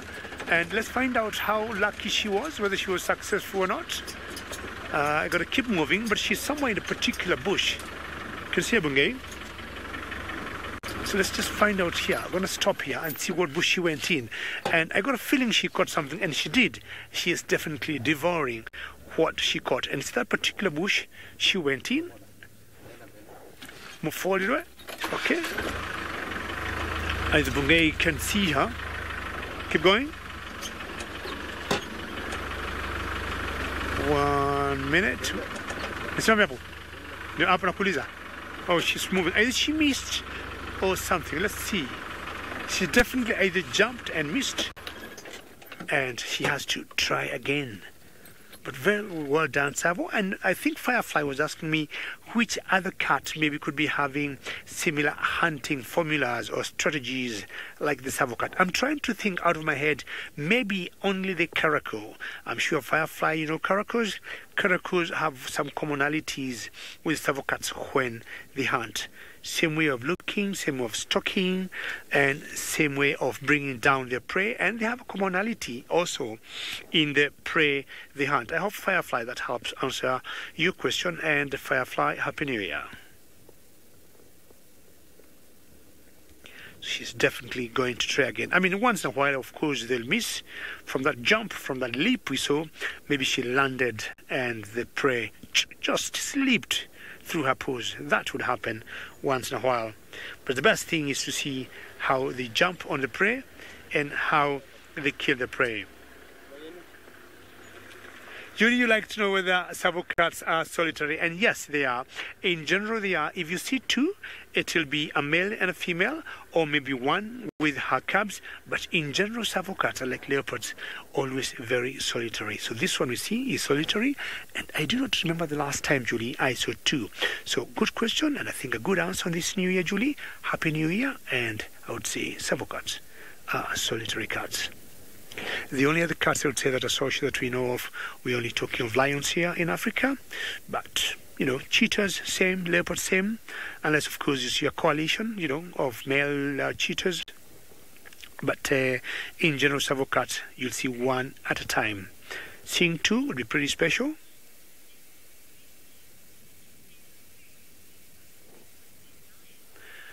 Leopard lady, good question, and Happy New Year. You'd like to know what's the favorite food of these particular cats.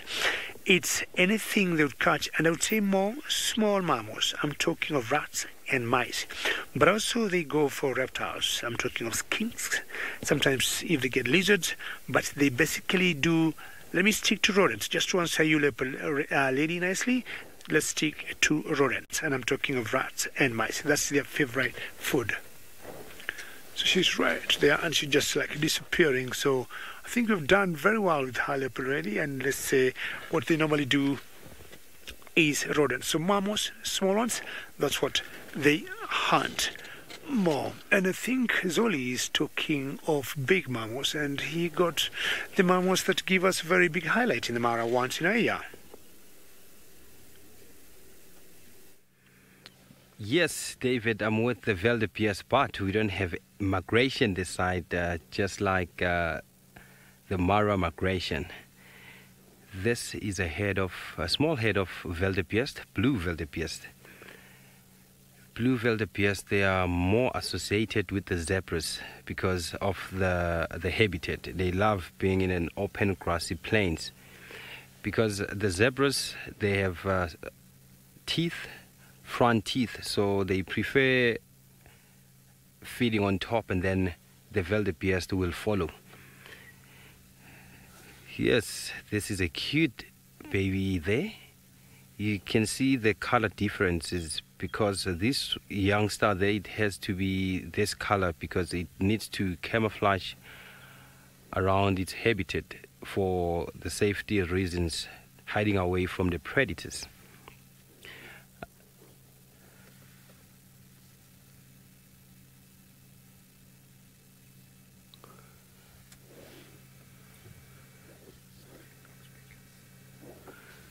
This is such a wonderful sighting. So I didn't get the name right, but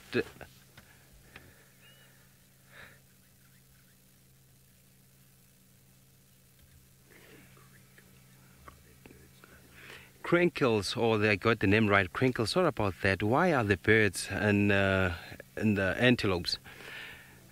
Birds, more especially the oxpeckers, are more associated with the antelopes because of their feeding strategy. They feed on blood. They are also called the sanguinivores. So they feed on ticks.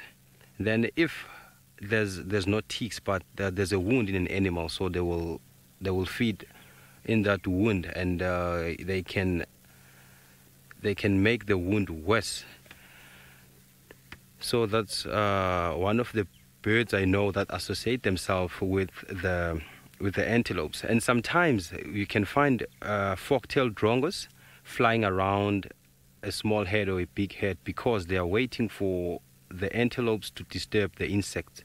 So that's how they depend on these animals.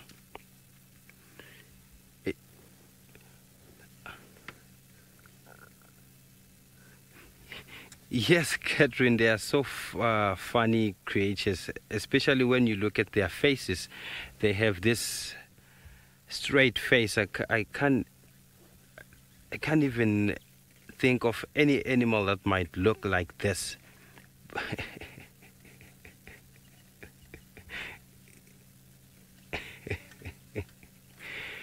They actually look like a wildebeest. Yes, they do look like wildebeest because they are wildebeest. But some of the animals that you might see here with this funny face, it's a tsesebe. They have this long funny face, but for me they look very cute because they have this unique face structure. So I'm looking at the zebras. I might find them because these guys, as I've said, they are more associated with the zebras. Oh, let me try forward and see whether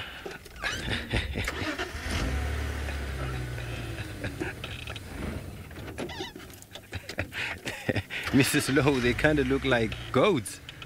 Did I get that one right? Yeah, maybe the small one, it kind of look like a goat. Yes, I agree with you on that one. It's more especially their eyes. So, and at FC earlier on, Jerry asked for a goat. So she wants me to give her a goat. I will bring one goat. Oh, not an old goat, but a baby goat. I will bring one, Jerry, when I come back next time from leave. And the more she doesn't want the old ones, but they also look so cute. And talking about the goats, this underwear I've shown you that is made from a goat skin. It is only made by our grandfathers or any male that has been to an initiation school. No females are allowed to touch it or design one.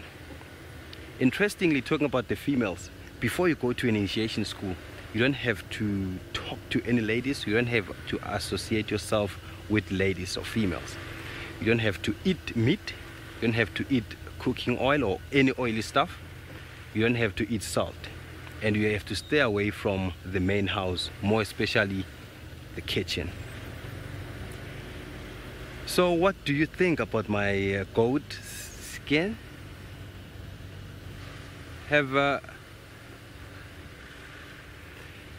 Yes, for sure. We use the goat skin for certain things, like when we make these drums, we use the goat skin.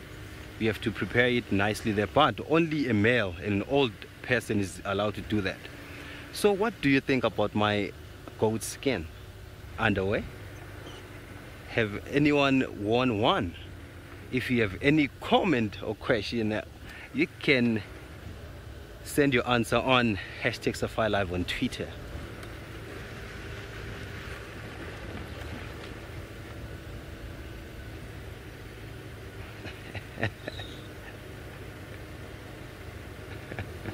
Funny James.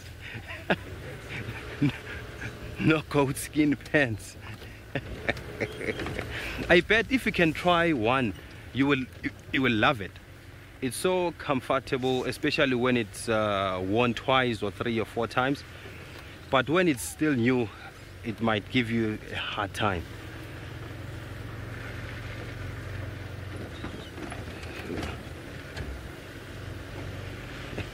Yes, Chris, fly to South Africa. I'll give you one, most definitely.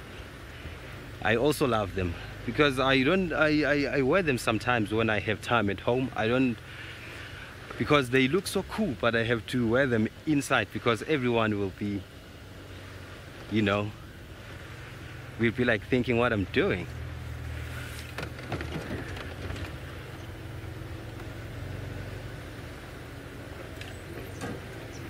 While I'm looking for other parts of my cow and telling you more about my culture, let's go to the Mara with David Gitu.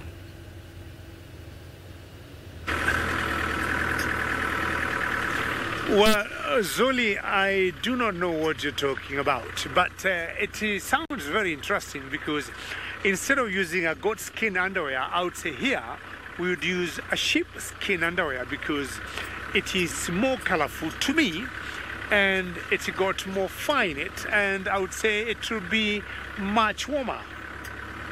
Way back, I mean, that was very common. That was used here many times, and when we had very special dances during initiation, say of boys, that was very big. But more so, it was used when we had big weddings. And I'm sure there's still certain villages we still see that being done. And I don't know whether, Bungay, you're going to catch me that little bird there. Just try. If it's going to be difficult, just forget it.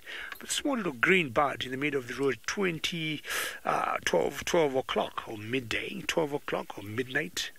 But a small little green bird there. Well done. And you're getting it there. And that is a bee eater. Don't go anywhere until the viewers see you. Yes, don't go anywhere. Stay there. Stay there. That's a bee eater, and we'll call that the little bee eater. Yes, and this is a great day. I just wish every day will be New Year, because this is one day I've seen very special sighting. Big ones, small ones, cats, feathered friends. That's a little bee eater. And as much as the name suggests, bee eater, I don't know what Sydney would think of the new year, but this has been one good one. Not very good for Sydney, I guess. So they'll always be catching bees, as much as the name suggests, bee eaters, but they'll also be catching all types of insects that come on the way. Butterflies, moths, any small insect they can get the beaks on. That's what they would hunt. But unlike the rollers, we'll always see their kind of prey on the ground, go for it, catch it, and back the tree.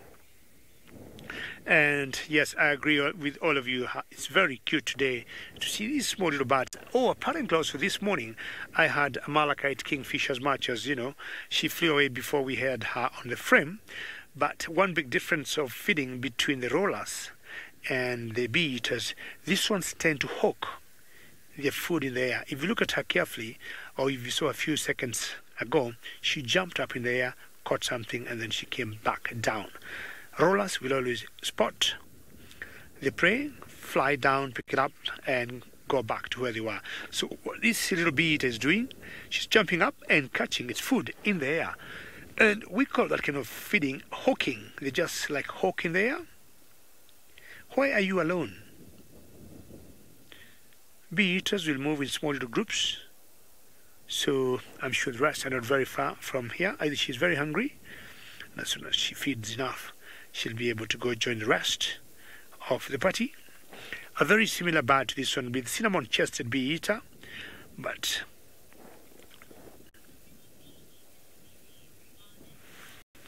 very, very good, Sinak. You've given us some homework. I was just talking of a similar bee eater to this one, and I said the cinnamon-chested bee eater. So we got two cinnamon-chested bee eater, and I'll be trying to go to my book. And apart from the cinnamon-chested bee eater, we also got the Madagascar bee eater. Madagascar bee eaters will always come and go. They are a little intra-African migrant. So let me just be getting you the book in a minute. And I want to show you all the bee eaters, Sinak, that we got. And I hope, Sinak, I already told you Happy New Year. And if I didn't, I'll tell you now Happy New Year. And if I did, I'll be happy to tell you again.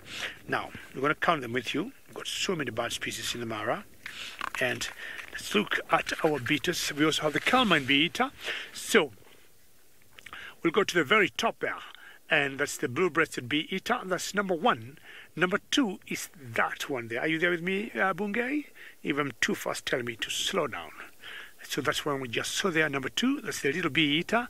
And before, Sinak, you asked me the question how many types of bee eaters we have here. I spoke or just about to talk about the cinnamon-chested bee eater, which is pretty similar to the little bee eater. And that's number three there. Now, number four is a bee eater that we see once in a while coming in, and that is the Somali bee eater there. Bungay, I hope if we put it down there, I have less glare. See the Somali bee eater, and as the name suggests, we have so many of them in a country called Somalia in the north of Kenya. One of my most favorite bee eaters is number five there. It's so beautiful, and it's seen also in other parts of Africa apart from Kenya, and that is the Carmine bee eater. I spoke of one that we call Intro-Africa that comes in and goes, and that's number six, and it's called the Madagascar bee eater. I'm sure all of you have heard of a country called Madagascar. That's better, very good. Madagascar bee eater. And then there's another small one that we call blue-cheeked bee eater. If you look at the ears there, or the cheeks there, they're a bit of bluish, has most bluish cheeks than any other. Hope Sinak is still there. That's blue-cheeked bee eater. And then we got one that's very rare to see, that's called the blue-headed bee eater. This one, very few people have seen it. I've only seen it once in my career. You may not believe this. I've only seen it once, and I saw it in a part western of Kenya. If you know a country called Uganda, it's direction towards Uganda. It's localized in that particular area. You may not be able to see it there, and in general it stays in the forest. So you must be out in many days hunting. I was in that area of western Kenya for 2 weeks, and I saw it once, and I saw it for not more than half a minute. I was very lucky. Well, the white-throated bee eaters, which are number 9 here, these ones are very common, and they're very, they're all over. Devu, very good question. You ask whether they have the same bee structure, and yes, as you can see, they got long bees, and they're little pointed. Long bees, and they're little pointed. And sometimes she says sunbirds could be very similar to what we call the hummingbirds out there. Then you've got number 10 there, which is the Eurasian bee eater. If you look at number 10, and of course, as the name suggests, they'll always be here, out, going to Europe. And then finally, we got the white-fronted bee eater, which are very common locally here, and more around highlands area. And I'm talking, whoops, that's better. Let me do that around the Mount Kenya area. Yes, that's number 11 there, around the right, my heart was on the way, around the Mount Kenya area. So, Sinak, about 11 species of bee eaters. Let me flip to the next page. I highly doubt we have more. Yes, about 11 species of bee-eaters that we have in this country. Well, thank you very much. And déjà vu, just to come back to you, Happy New Year, déjà vu. And yes, they basically have the same shape of beaks. Okay, bee-eaters, wonderful. My little bee, please, I'm just passing and I want you to go back and keep feeding on what you've been feeding on, and we'll go to Sydney Mikosi to give us his update. I am now approaching the Chitwa waterhole, where I'm hoping to see something interesting here this afternoon. But after that, I will head back to the Juma Game Reserve and see if we're not going to be lucky with the leopards like we did this morning.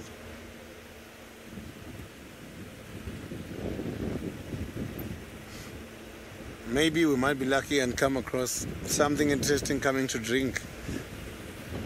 There is always a stationary sighting of the hippopotamus here, but sometimes visitors do come, such as the lions.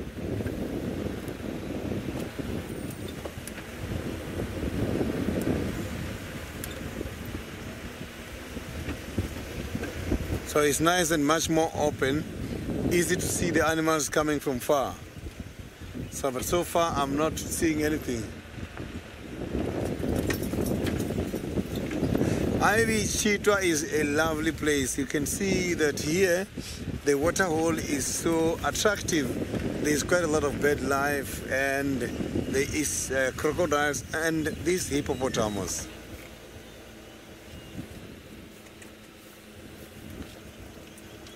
So we have just arrived now, and there is a very big group of the hippopotamus at the moment. So you can see that these hippopotamus, they are so excited about this kind of weather, as they do have problems with the sunburn.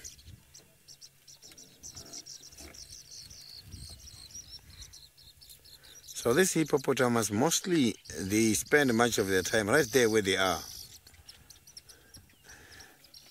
So the hippopotamus, they do make a beautiful calls. I am sure that we're going to hear them a lot because they don't waste time. They just keep calling. If one of them starts now, the other ones are going to answer.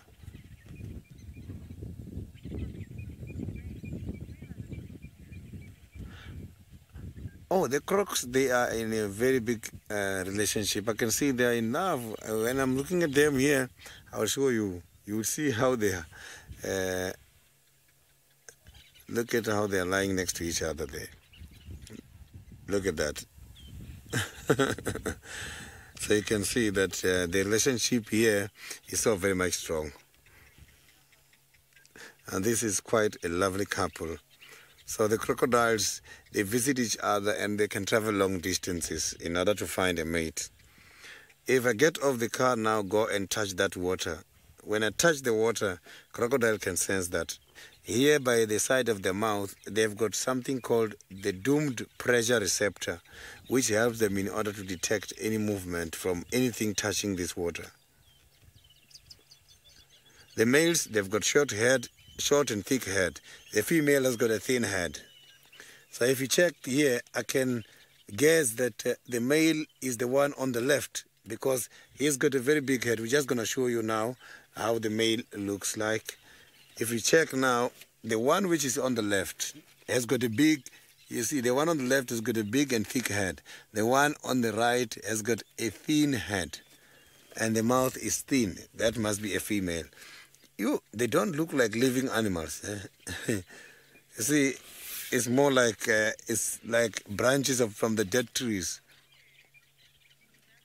These are huge crocodiles indeed. Look at the eyes. You see, the eyes there. This animal has got an ability to sleep with one eye open and one closed. So I can just do like that all the time. So you can see they don't look like living animals. Look at these crocodiles, especially this other one which was wet and now getting dry. It's difficult to judge if these are indeed living animals.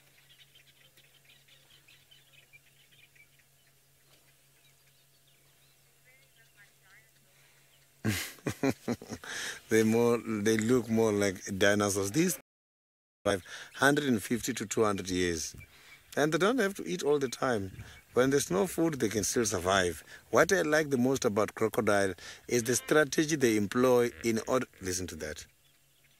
That was not a crocodile, that's a hippo. Crocodile also do make a sound.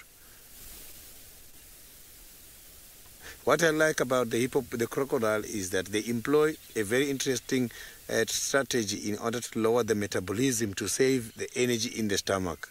When they catch something now, they can lower the digestive system and all the body functioning so that the food can stay much longer in the body. And that is something very much interesting.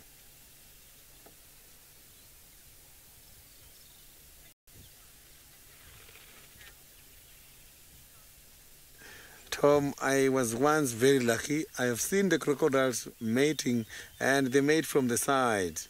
Just like what we have seen the other day with these water monitors. Crocodiles, they have got the same kind of a mating system, whereby they go strong, and then you see them on the sides. That is when they can be able to access each other's copulatory organs.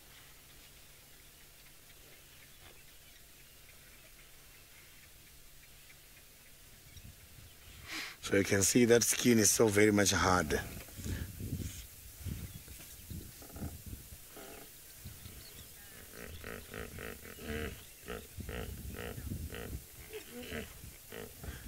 Let's just enjoy the hippo while going to David.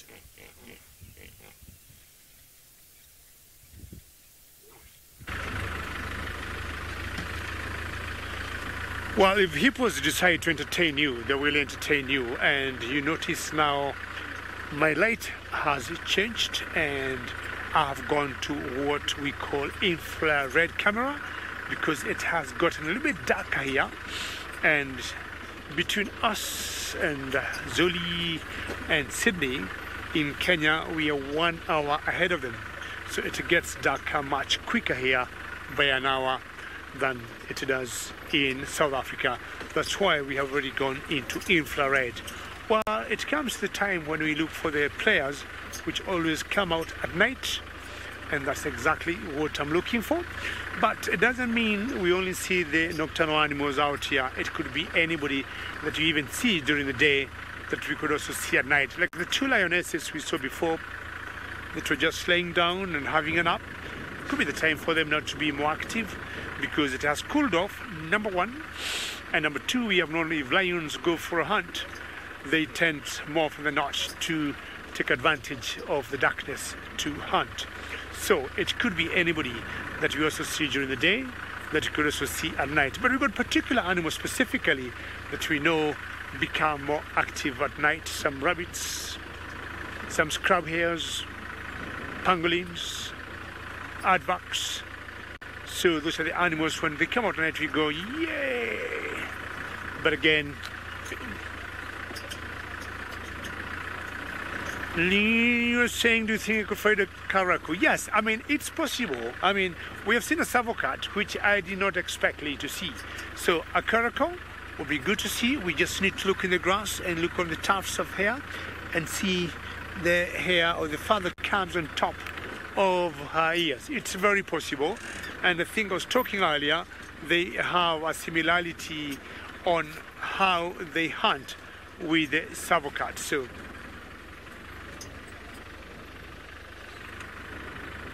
all right, Ngoli, I hear you're doing something interesting in Juba.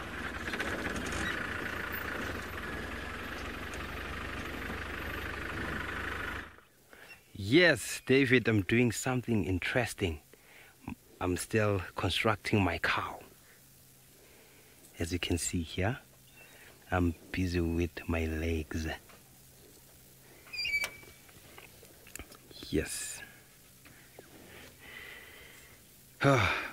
We do this while we're in initiation school because we don't have textbooks, no books, no refrigerator, no radio, no television.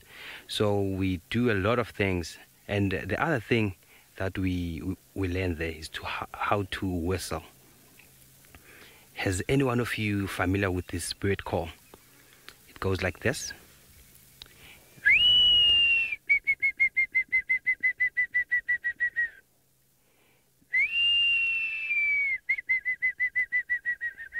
if you know the answer, please send it on #SafariLive on Twitter.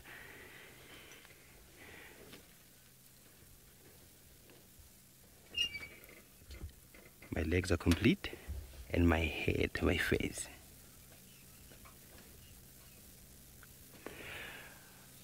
I can make other animals, but I'm more familiar with the cows because the more easier ones, because we will represent, we'll take these, we'll give this to the young boys who are our family members or our friends or our neighbors.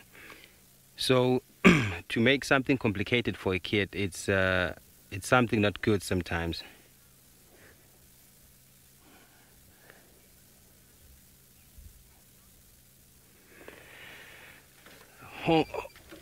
Tom. I didn't get the name right there. Don't be angry at me, please. But you name my cow Muddy Water. Ha! I think that's a nice name. It's very nice, interesting. But let's hear other viewers what they think of this cow. The face is nicely prepared and it's getting dry. And I will also dry these legs up.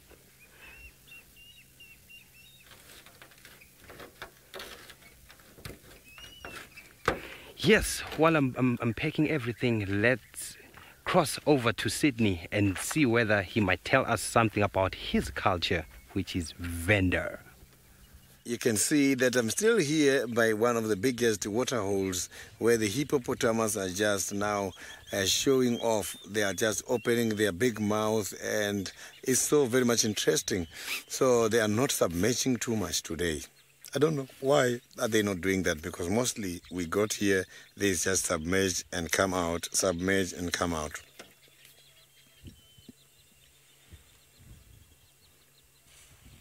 So this group is consisted of a lot of cows here, plus the little ones of the various ages, but the bull is under control.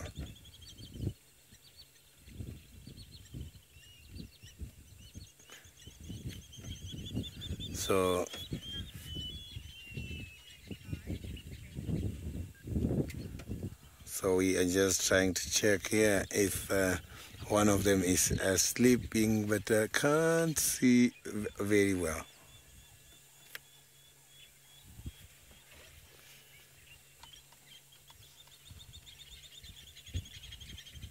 The baby looks sleeping. Yes, that one looks sleeping. You can see the eyes are closed, but the ears are still moving, but you can see the eyes are closed completely. Maybe that one is sleeping at the moment.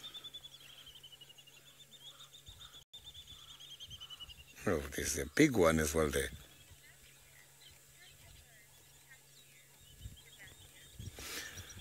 Sebastian, the hippopotamus are so unpredictable, especially when they're outside the water.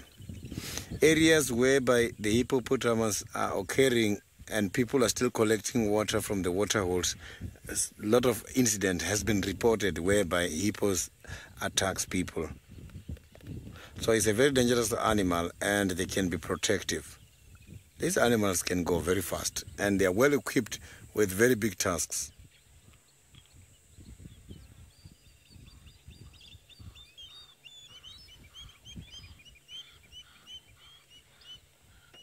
You can see they are really enjoying themselves here. So they're just celebrating because they can see the sun is going to go down for them to come out for feeding. Some of the hippopotamus, when they're too hungry, they go out and look for something to eat during the day, which is very much rare. I have seen it happening.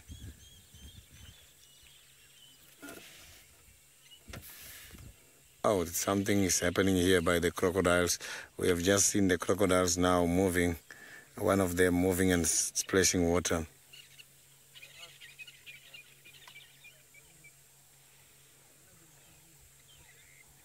You can see that they are not on a line anymore.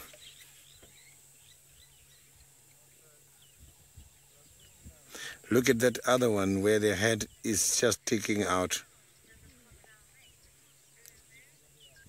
They make a sound which is more like a roar. but not more like a lion roar, as the lion roar is too loud. Maybe I can say like a sick lion. So, yeah, they make sound which is more like a sick lion. So they do vocalize. So it's just that the imitation of the crocodile roar, that one I cannot figure it out.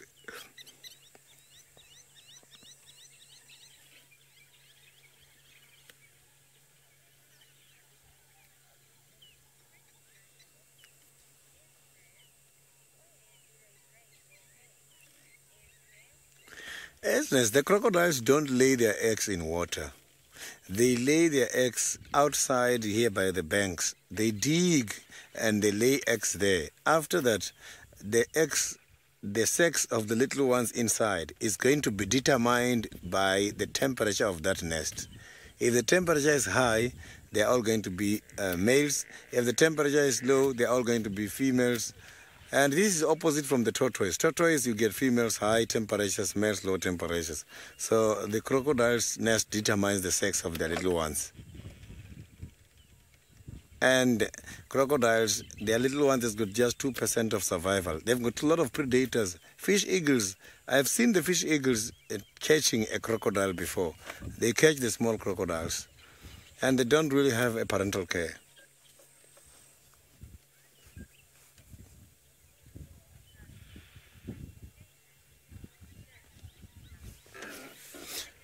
So now let's quickly cross over to David, who is on a search of something.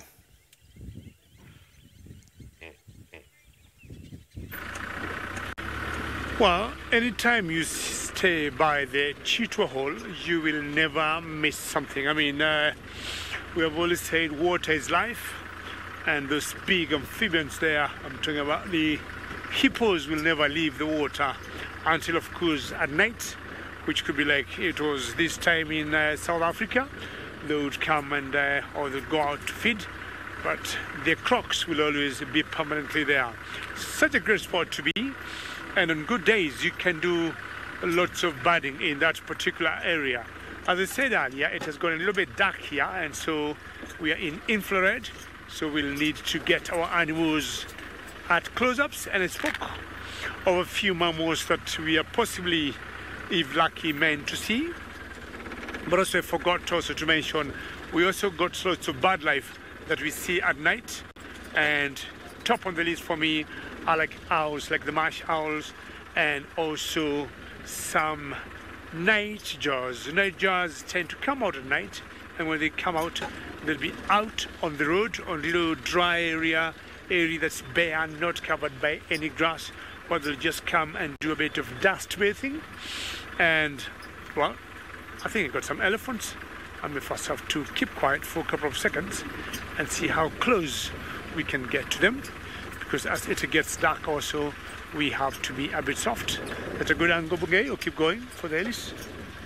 Okay, we've got a mother here and a calf, and because it's dark, we also like keeping our voices a bit low, and we want to find out if they're flapping their ears like the other ones we saw earlier, where one of the viewers told me they looked like they could take off or they could fly anytime. So these ones are not flying, they're staying on land. You can see the baby just cruising, they're just running, still flapping a little bit, but not like before, but more of balancing using their long legs together. There's another one there, much smaller herd than what we saw before. For anybody who could be joining us now, we are in infrared camera, so we don't have the natural light here. It has got a little bit darker than it is in Juma. So we always try and respect these animals and don't want to shine our spotlights to them, so that they can keep doing what they do every minute and they can continue entertaining us. Otherwise, it should be quite unfair having very bright lights on them.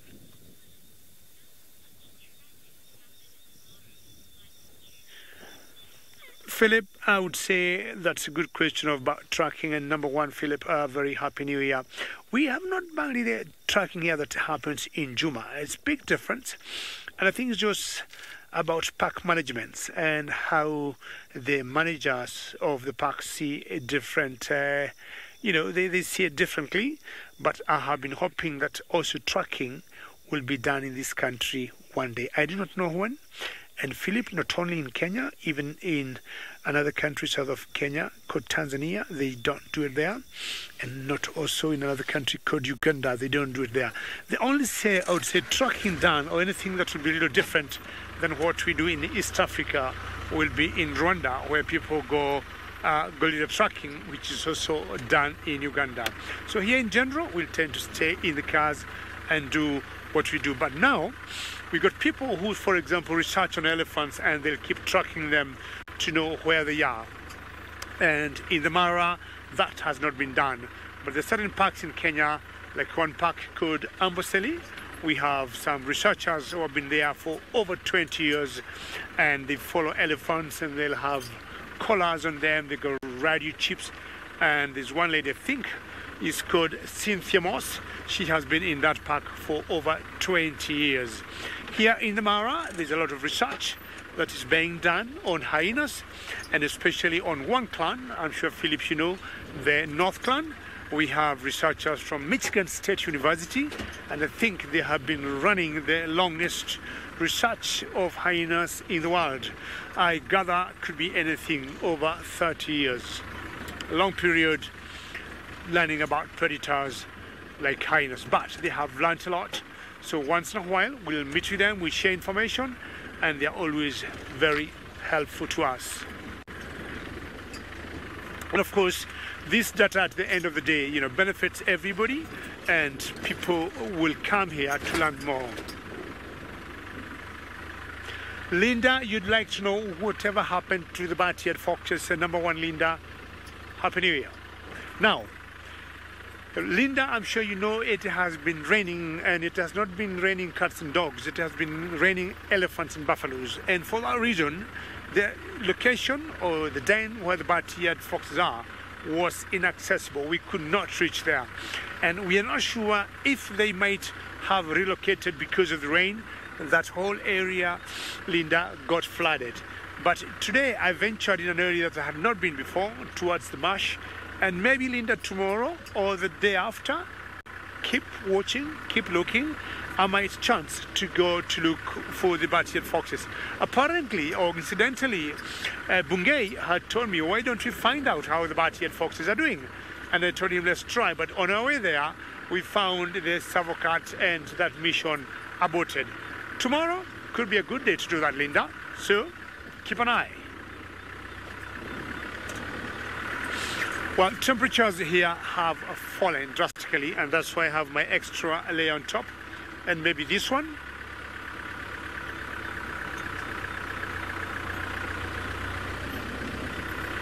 James Richard, how are you? And it was nice talking to you this morning, and thank you for helping me identify that male leopard we saw this morning, and a Happy New Year again. And that's a good question. What did I say? Spring hares ideally love areas with very short grass and dense or burrows that will not get in water. I don't remember the last time I saw a spring hare in this particular area of the Mara Triangle. But James Richard, on the other side of the Mara, I'm talking about from the Mara River going towards southeast, we see lots of spring hares. How would I be able to explain that? I have no idea. But also another reason, James Richard, I would just guess, maybe widely, the Mara Triangle in general is much wetter than the other side of the Mara. Those are only two reasons I would give you. I wouldn't say anything for a fact, but I would say those are the two main reasons I would give. That's rather difficult to see the spring hares here than the other side. But apparently we have always seen more scrub hares here than the other side. And yes, that's a great comment. We have seen just some massive or some beautiful lightning, which might translate to some rains later. It has been very hot and humid today. That might translate to some rain later. Let me just stop here and see. Bungei, is the sky too far for the light, right? Is it too far to get the lightning? Let's see if they can see that cloud. Bungay tells me it's okay. Bungay is not the guy who will say it's not possible. He'll always try. Because we saw some wonderful... Oops! Speak of the devil. Look at that. Okay, let's see whether we might be able to see another one. And the lightning here is always followed by thunderstorms. Thank you. Oops! Very good. How beautiful is that? Well, I was talking to Linda before. And Linda... I'm sure you've... Ooh, beautiful sky. You followed us. There's one particular day, Linda, we were hammered out here on the drive for a whole 2 hours. And one point I thought we'll not make it back to the camp for dinner. And I thought we'd spend the whole night out in the game reserve. But finally the rain subsided. And we did not even feed in the show. We thought we got wasted. Staying with our covers down. Beautiful sky. What a way to... end our drive on New Year. Are you enjoying this, Bungay, or are you scared? Bungay is just saying he's a strong Kenyan boy, so he doesn't get scared by lightning. But how beautiful is that? It reminds me of a discotheque, or going to a disco hall and get those disco lights. We'll be finding out what this lightning might translate into, but I think Zoli got some nice mammals to talk about. Yes, thank you, David. I was trying to get a nice view of this elephant. We're on our way looking for the zebras, but not luck yet, so we bumped when we saw this young bull over here. Well, I'm saying it's a young bull because the young bulls, they are the ones who normally move away from the natal herd. As you know, the young boys, when they start reaching puberty, they don't want to do other stuff next to their mom. So I think this guy is in that stage. He's still a young boy. Maybe he will go to an initiation school, who knows. Let me get a nice view over here. David, tell me when you're good.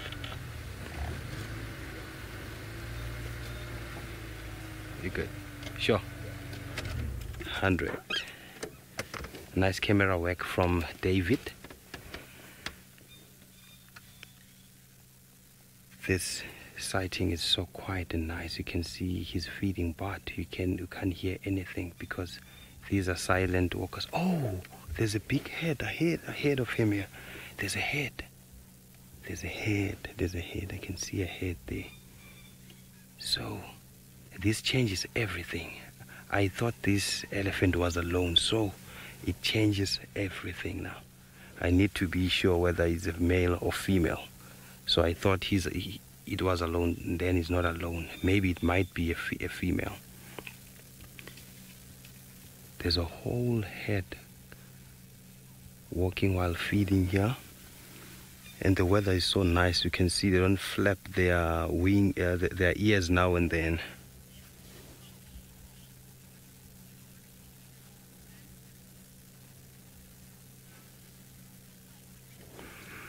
Oh, what a nice question there. How do the behavior change when they're with the herd and when they're alone? When they're alone, in most cases, especially the young bulls, they tend to be curious because they still don't understand what's happening yet around them, and they will be nervous sometimes. But once they start being aware and be familiar with the place, they will be good. Let me move forward slightly and see where we will find a nice view. So when they're in a herd, in a herd,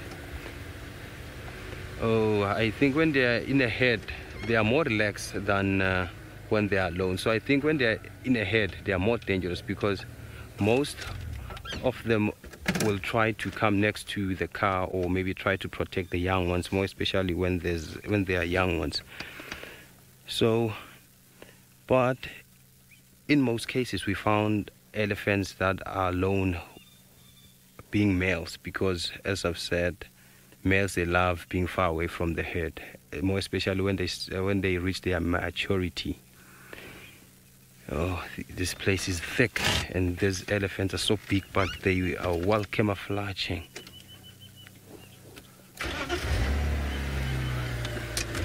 Oh, wow, boy, nice question. Oh, sorry about that, technical difficulties. What a nice question. So, how often do elephants go to sleep? You know, elephants, they love feeding. They love feeding. They feed all the time.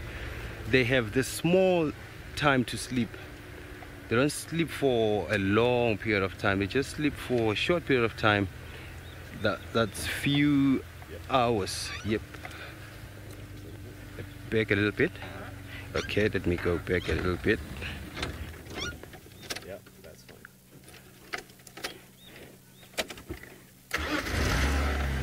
Oh, how often do they lie down on the ground? I think I don't know what drives them to lie down flat, but I think when they are tired, maybe they've walked a long distances and then they will need to relax as much as possible. I've seen them lying down flat using a termite mound, a tree, and on the ground, more especially when they are young ones, because the young ones, they don't have much strength to travel long distances, so they need to rest as much as possible. This is a beautiful sighting here. That's a big female. Nice one, David, there.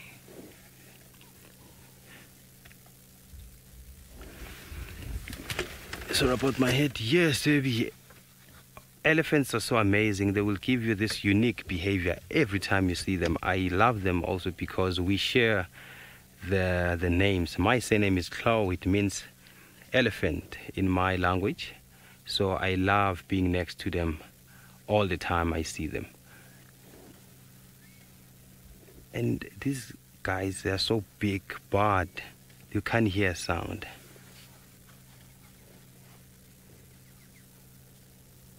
You wait for this big one. You will see the difference. It's big. Yes, good news. I think they are looking for the place for the night, but they can feed and walk during the night. Elephants, they are not scared of anything, as we know that they rule this place. The vulnerable elephants are only the young ones, which are far away from their parents. But let's go to David in Demara. He has lightning for us.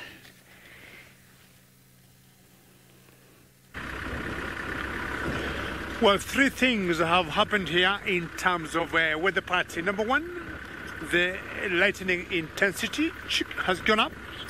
Two, temperatures have gone down. And three, the wind has picked up.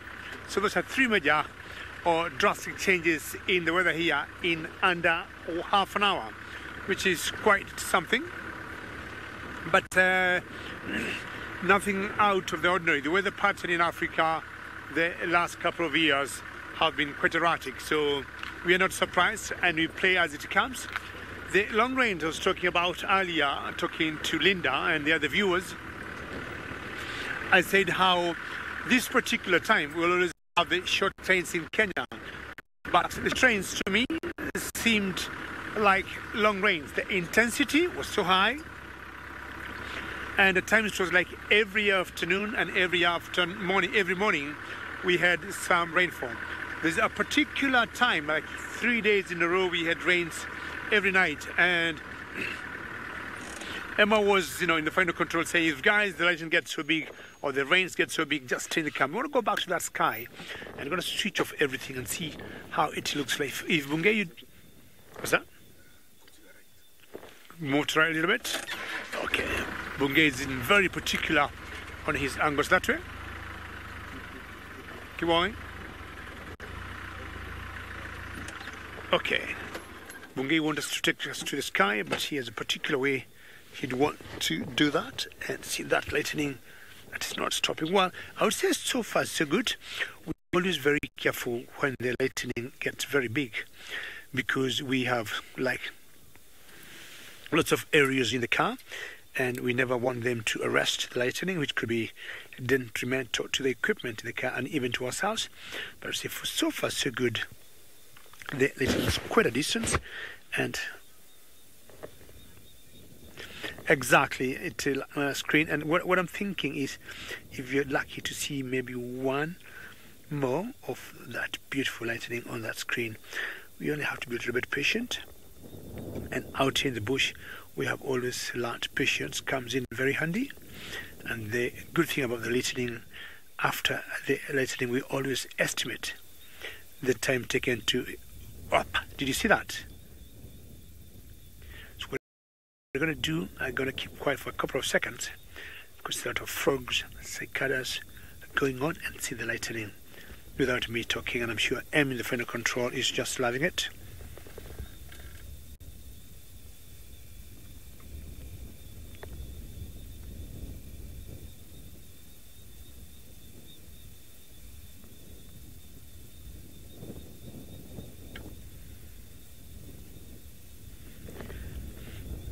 Like a movie screen.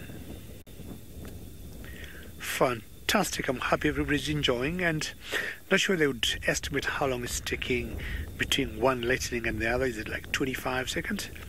But that's fantastic. Wow. I'll continue enjoying this lightning here with the Bungay, and Bungay was doing something called time lapse earlier. But Sydney Mikosi is still working very hard to get a spotted cat for us before the end of the new year. I am now on my way back to the Juma Game Reserve from the Chitwa side. Here is where I am going to continue with my search, as now the temperature has cooled down and the possibilities of a cat, they are very much high. We might be lucky here with of the Tingana or Osana in this area.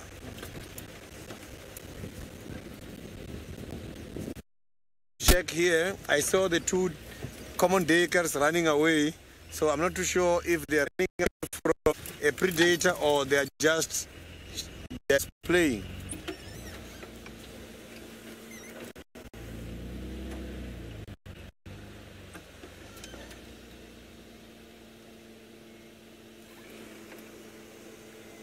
So now let's quickly go back to Koli, who is also having something interesting. Yes, we moving around the block on the other side. Maybe we'll be lucky to get a nice view again of these elephants, because they are still in this block. They haven't crossed yet. We are in the border now, so I believe they will give us very good pictures. So there's a head, breeding head over here. There's a big one, which I think is a matriarch. So David, you'll tell me when you get a good view, right?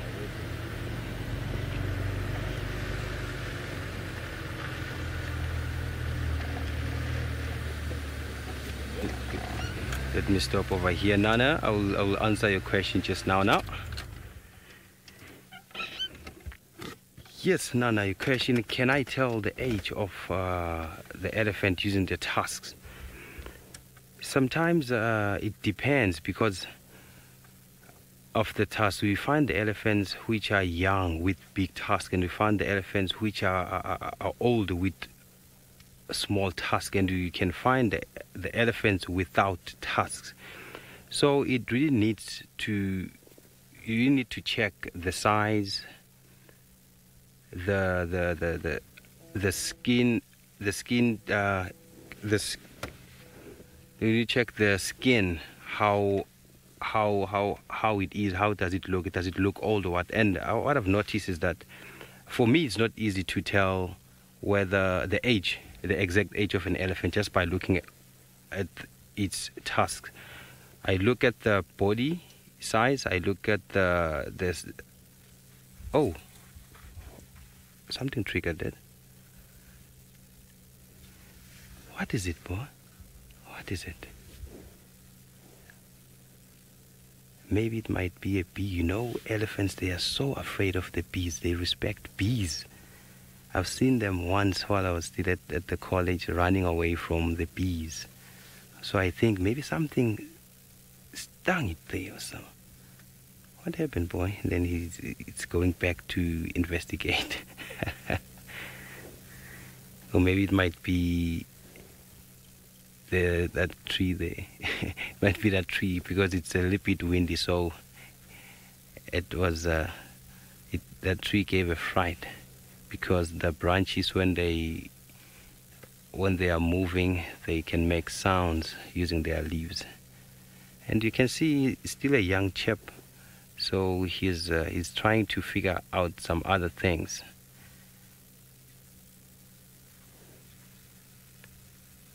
You can see the tusks are not equal there. Oh, they're scared of mice. Is it true that elephants are scared of mice? I'm not sure about that, but what I know is that they are scared of bees. That's what I've seen. So, but I will ask, or I will get some more information about maybe they're scared of mice. Who knows? Or sometimes maybe I think, have you ever been frightened by a thing that you are not scared of? Like when you are walking in the bush and maybe you while you're walking there's maybe some wind, or maybe you step on something or a dry branch, then it'll give you a fright. At the end of the day you see that, oh man, this was a branch, not something dangerous. So Amos is saying it happens to her every time, like all the time. I think that what happened here with this elephant, I think it was concentrating on feeding. Something happened and then it gave it a fright. You can see the trunk there.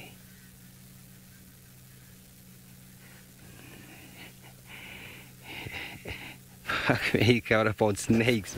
I don't know about snakes, but I think they are not scared of those things. And I think they have this thick skin. As you can see, these are big animals. They have thick skin. I think they are not intimidated by the snakes. Oh, it's shaking a little bit. I think this chap is suspecting something here. What are you doing? What's wrong? What's wrong? Hello. Hello.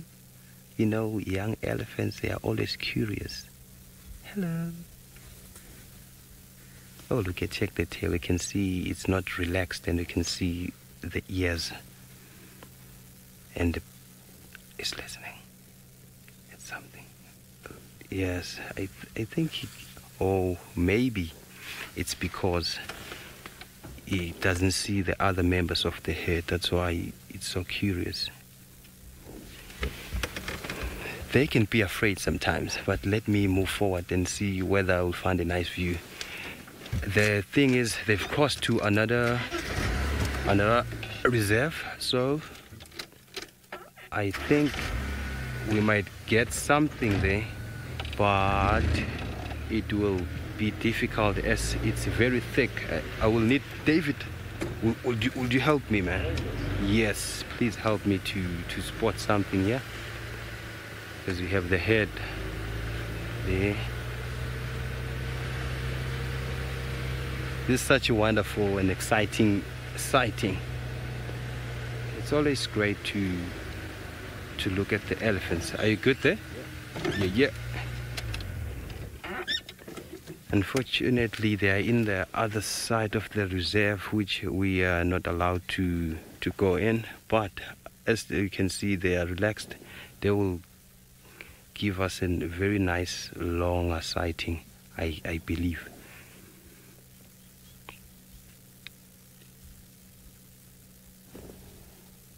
Let's listen to that.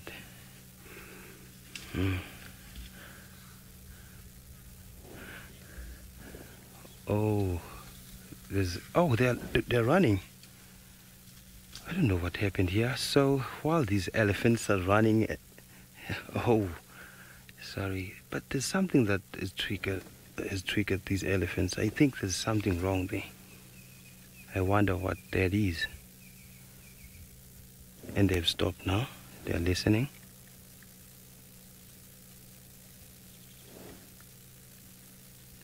And if you can notice, when they stop, they will lift one of the front legs. I don't know that why they do that, but I think they're trying to read what's happening around the area. Just like when you see a spotted cat, which is a leopard, when it's suspecting something, you will see the tail twitching left, right. So this is what is happening here with their feet. They will raise one foot while they're standing still. Oh, now they're proceeding with feeding. I think they are relaxed. I wonder what's happening because it's thick here. I can't see clear.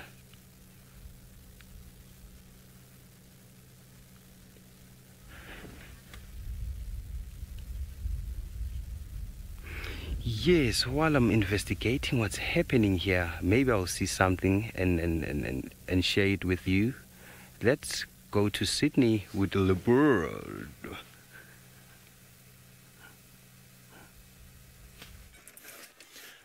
I am now at the tree house dam and I've got a bachelor head of impalas. I'm just hoping these impalas are going to tell me if the Hosanna is in the area. So these animals are just stationary feeding at the moment. You can see they're all having horns. So that is a confirmation that this is a bachelor head. You can see what that one is doing is now trying to scratch. They also secrete a gland from there. So they do have what is called a preorbital gland. It's a facial gland that they use for demarcation purposes. So by looking at that impala, I can see that one is one of those small ones. I don't think that one is yet ready in order to challenge the other ones for territorial purposes.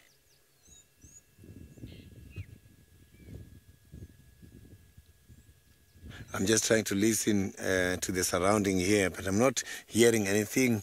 I'm going to carry on and see if we can head back towards the Galago Pen area and see if we cannot be lucky with any of the interesting animals.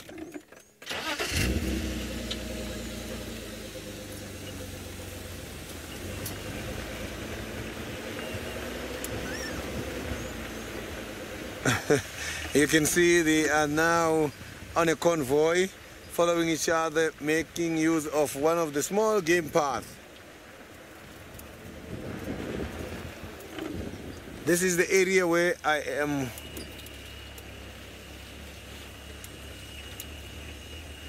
scenic. That is quite a lovely question. My favorite antelope. My favorite antelope is the largest antelope, which is the eland. The eland with their large dewlap, they are just so beautiful. So I haven't seen any of the elands here. And I like the way how the elands walks when they are doing that clicking sound when you hear them from a distance.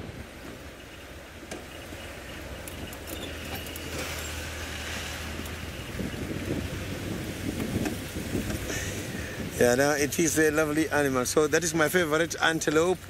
And from the big five, my favorite animal is the rhino. And amongst all these animals, my favorite animal from the whole animal kingdom is the dung beetle.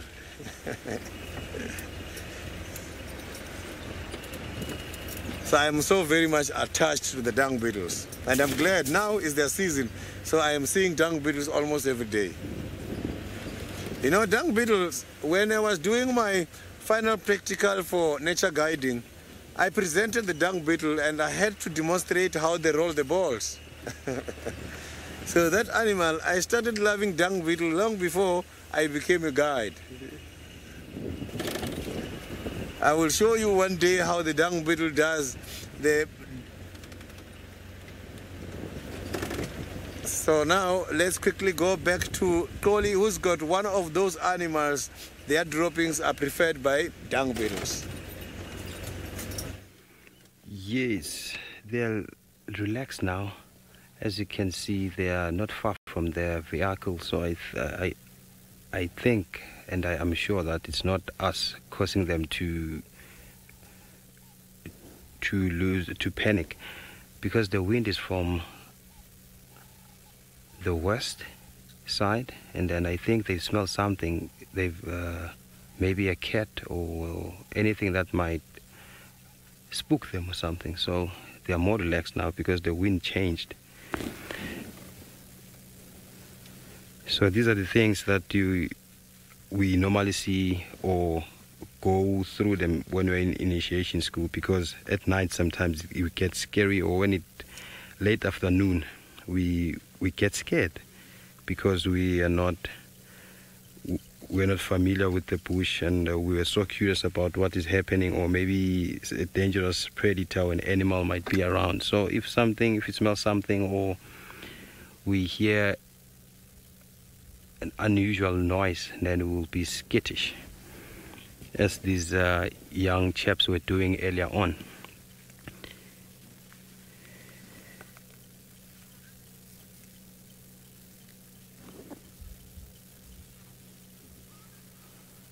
Kathy, do ants scare the elephants?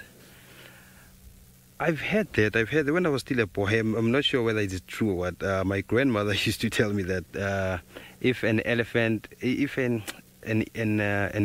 can go in an elephant's trunk, it will run or something. It will do something, like it will die, or if it will sneeze, then they will run away from the place. So I think ants does spook an elephant, but I'm not sure whether our viewers have experienced that situation. But I think because ants, they have this specialized parts to sting. I think because the elephants, they have ears which are soft, then I think if an ant can get a chance to reach its ears, I think they can sting them, I think. So I think that might give them something, or they might give them a panic attack. So I think there's something with ants. I'll look into deeper details. Yes, can imagine having an ant in your nose. You will panic. You will try to sneeze. You will try to put your fingers in your nostrils.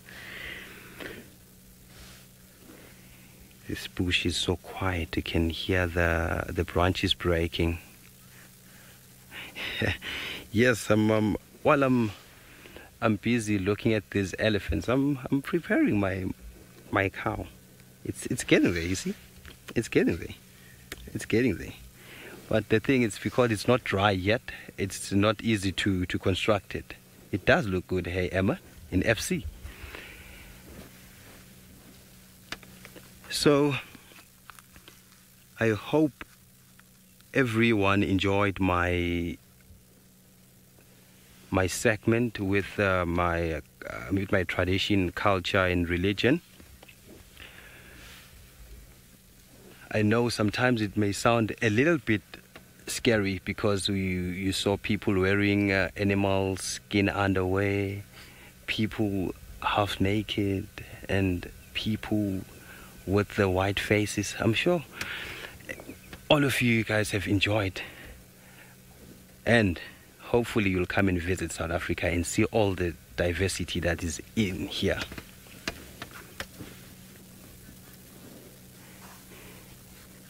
Yes, Ivy, you're welcome. You're welcome, Ivy. You are welcome. You are welcome. So I'm trying to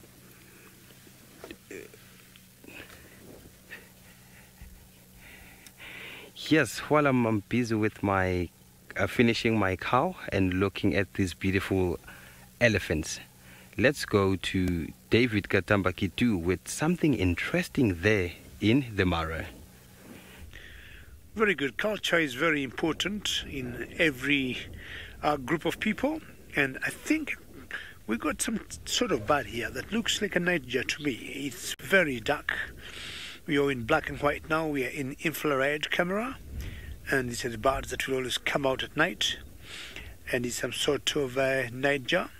And the most common ones here are the mountain nightjars.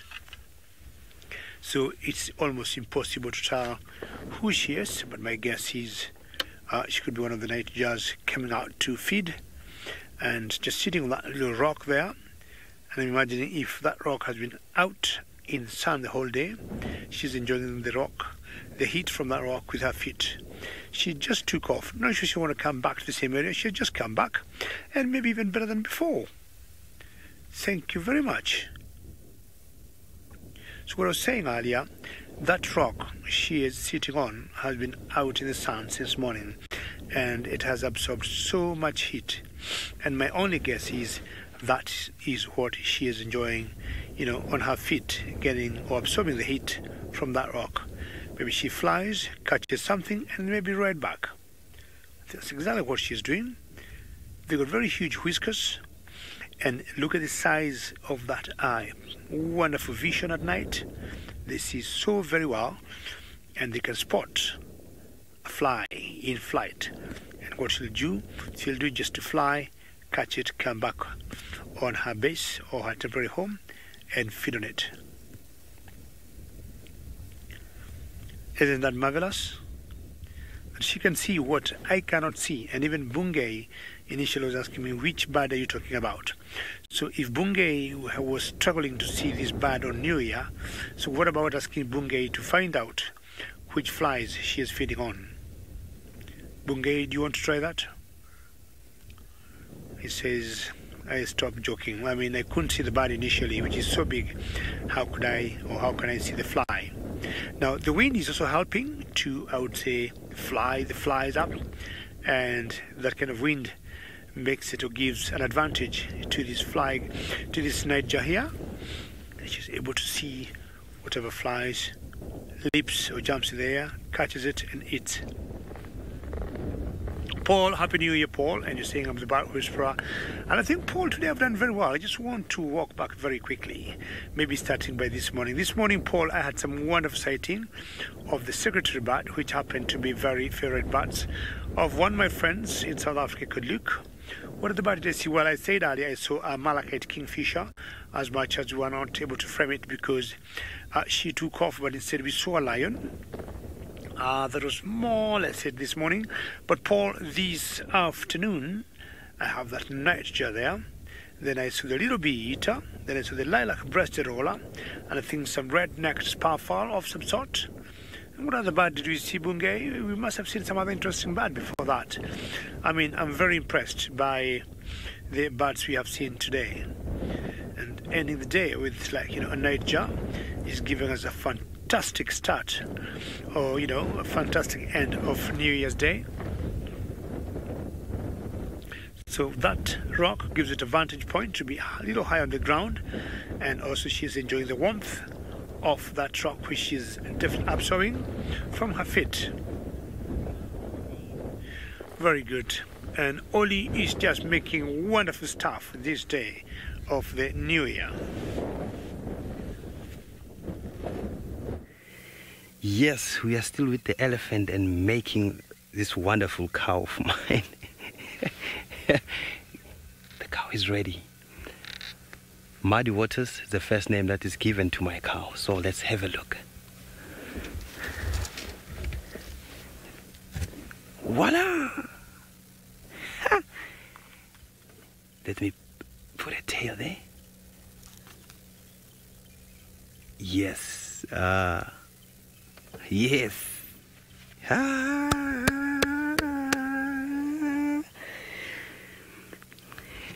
Muddy Waters. Muddy Waters. This cow's new name is Muddy Waters. And it's still muddy, hey? This is what we present to the kids when we're coming back from an initiation school. While we're wearing our beads, all the traditional outfit, everything. So I'm trying to get my phone and show you everything, like when we are complete there, when our attire is complete. A few yes, here's WC2, just right next to, yes. This is how a person look like when he's fresh from an initiation school.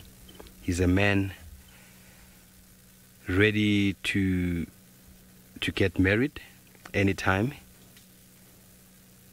he wants. Let's go to the elephants and let my cow, which is Muddy Waters, to dry. This sighting is so amazing because I can feel the smell of these elephants. I think one of them defecated there. I can smell like this natural smell, like the grasses.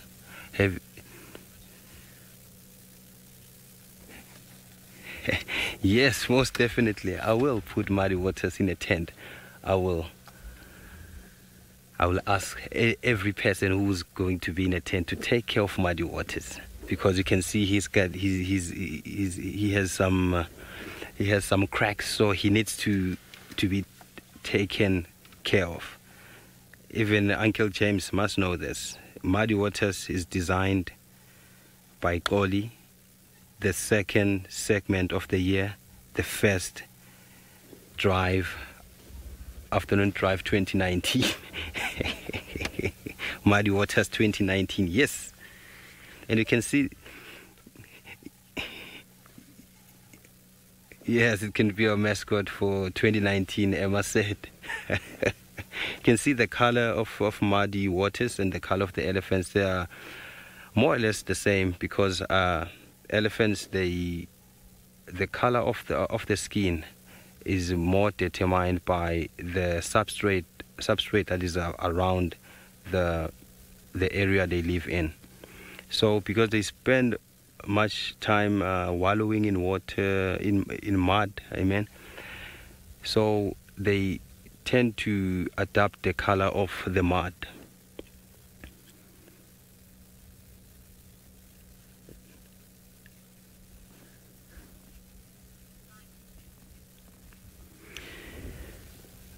Yes, I think elephants can get ticks, because I've seen where there's we call these trees a rubbing post, where the elephants, they rub themselves after wallowing in the mud. So I've seen one tick while I was trekking, while I was still at the college, after an elephant rubbed itself on that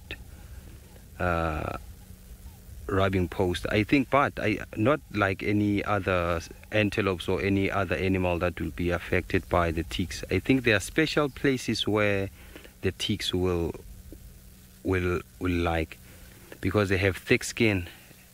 And with my experience, I think the ticks will go for the thin skin, which is the ears, and between the genitals. You can see like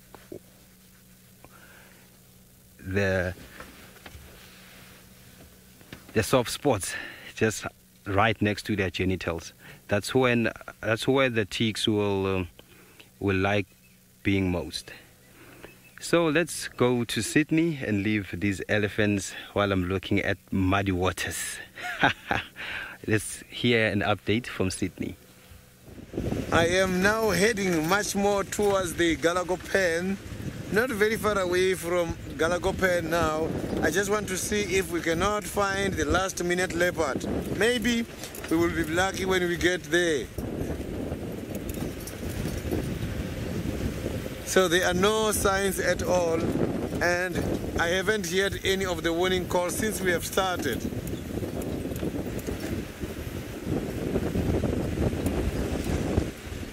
So, but that does not mean the leopards are not around.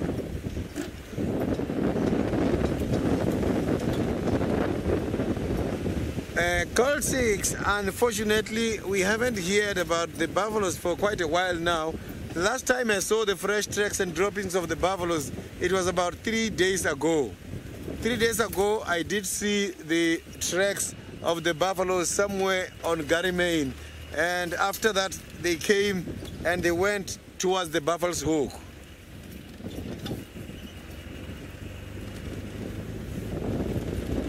There were even some of the lion tracks following them.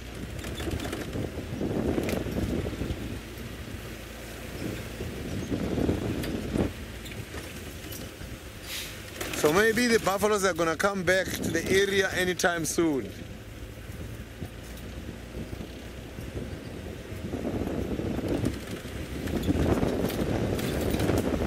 There might be, maybe their movements are restricted because there's too much available grass, green grass. Here at that time, they were coming maybe because we have got some of the permanent water holes. When the seasonal water holes were becoming dry, they were coming to these areas a lot.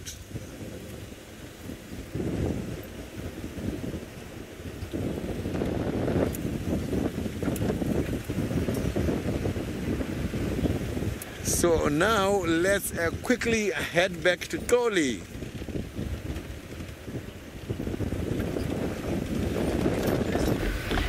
Yes, sorry about the technical difficulties there. You know, in the bush we don't have good network in some other places.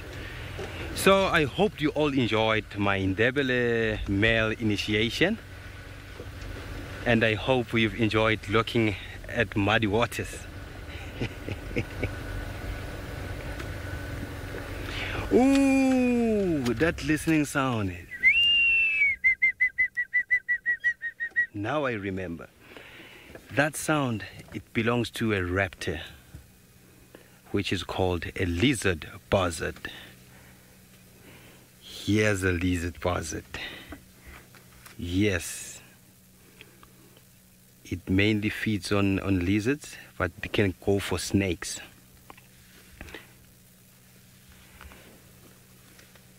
So I hope you enjoyed the call, but it's so difficult to make these calls sometimes because it takes an energy. Listen to this.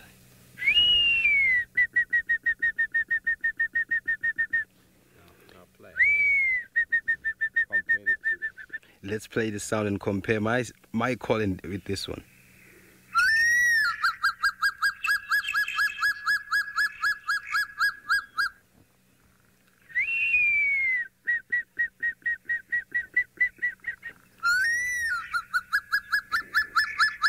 Yes. These are the calls I love to hear in the bush.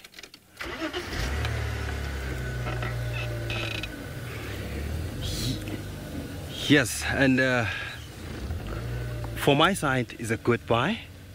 I really love to see you soon, and Happy New Year again. Let's go to the Mara with David with the buffaloes.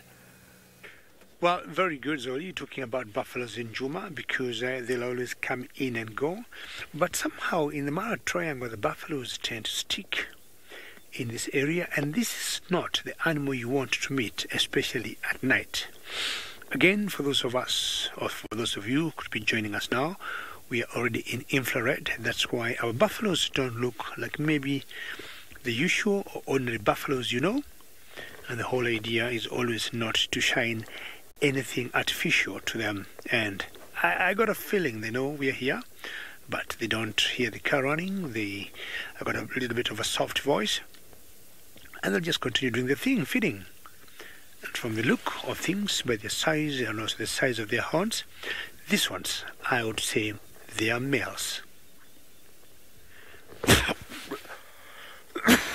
My apologies, there was a fly that entered in my mouth, just like the flies that were being eaten by that. Thank you very much, by that nightjar much earlier.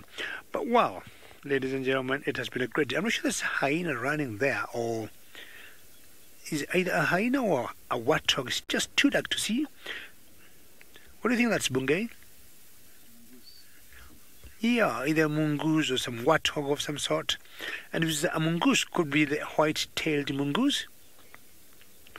And well, what a nice way to finish the year with a mongoose running there. It has been a marvelous day for the new year for everybody. I'm sure some of you are still waking up in different parts of the world. Some of you have had this last 1 minute to join us. And I'll tell you on behalf of the SafariLive family, happy new year. And with all the wonderful boys, with the great job they have been doing in South Africa, talking about Zoli and Sydney and the camera operators, and myself here, in Kenya, me and Bungay, and all the wonderful sightings we have had today. It has been such a good start for 2019. Lions, the savo-cat, buffaloes, toppies, all the different birds. I want to thank you very much, reminding you to join us again tomorrow morning. From all of us, thank you, happy new year, and goodbye.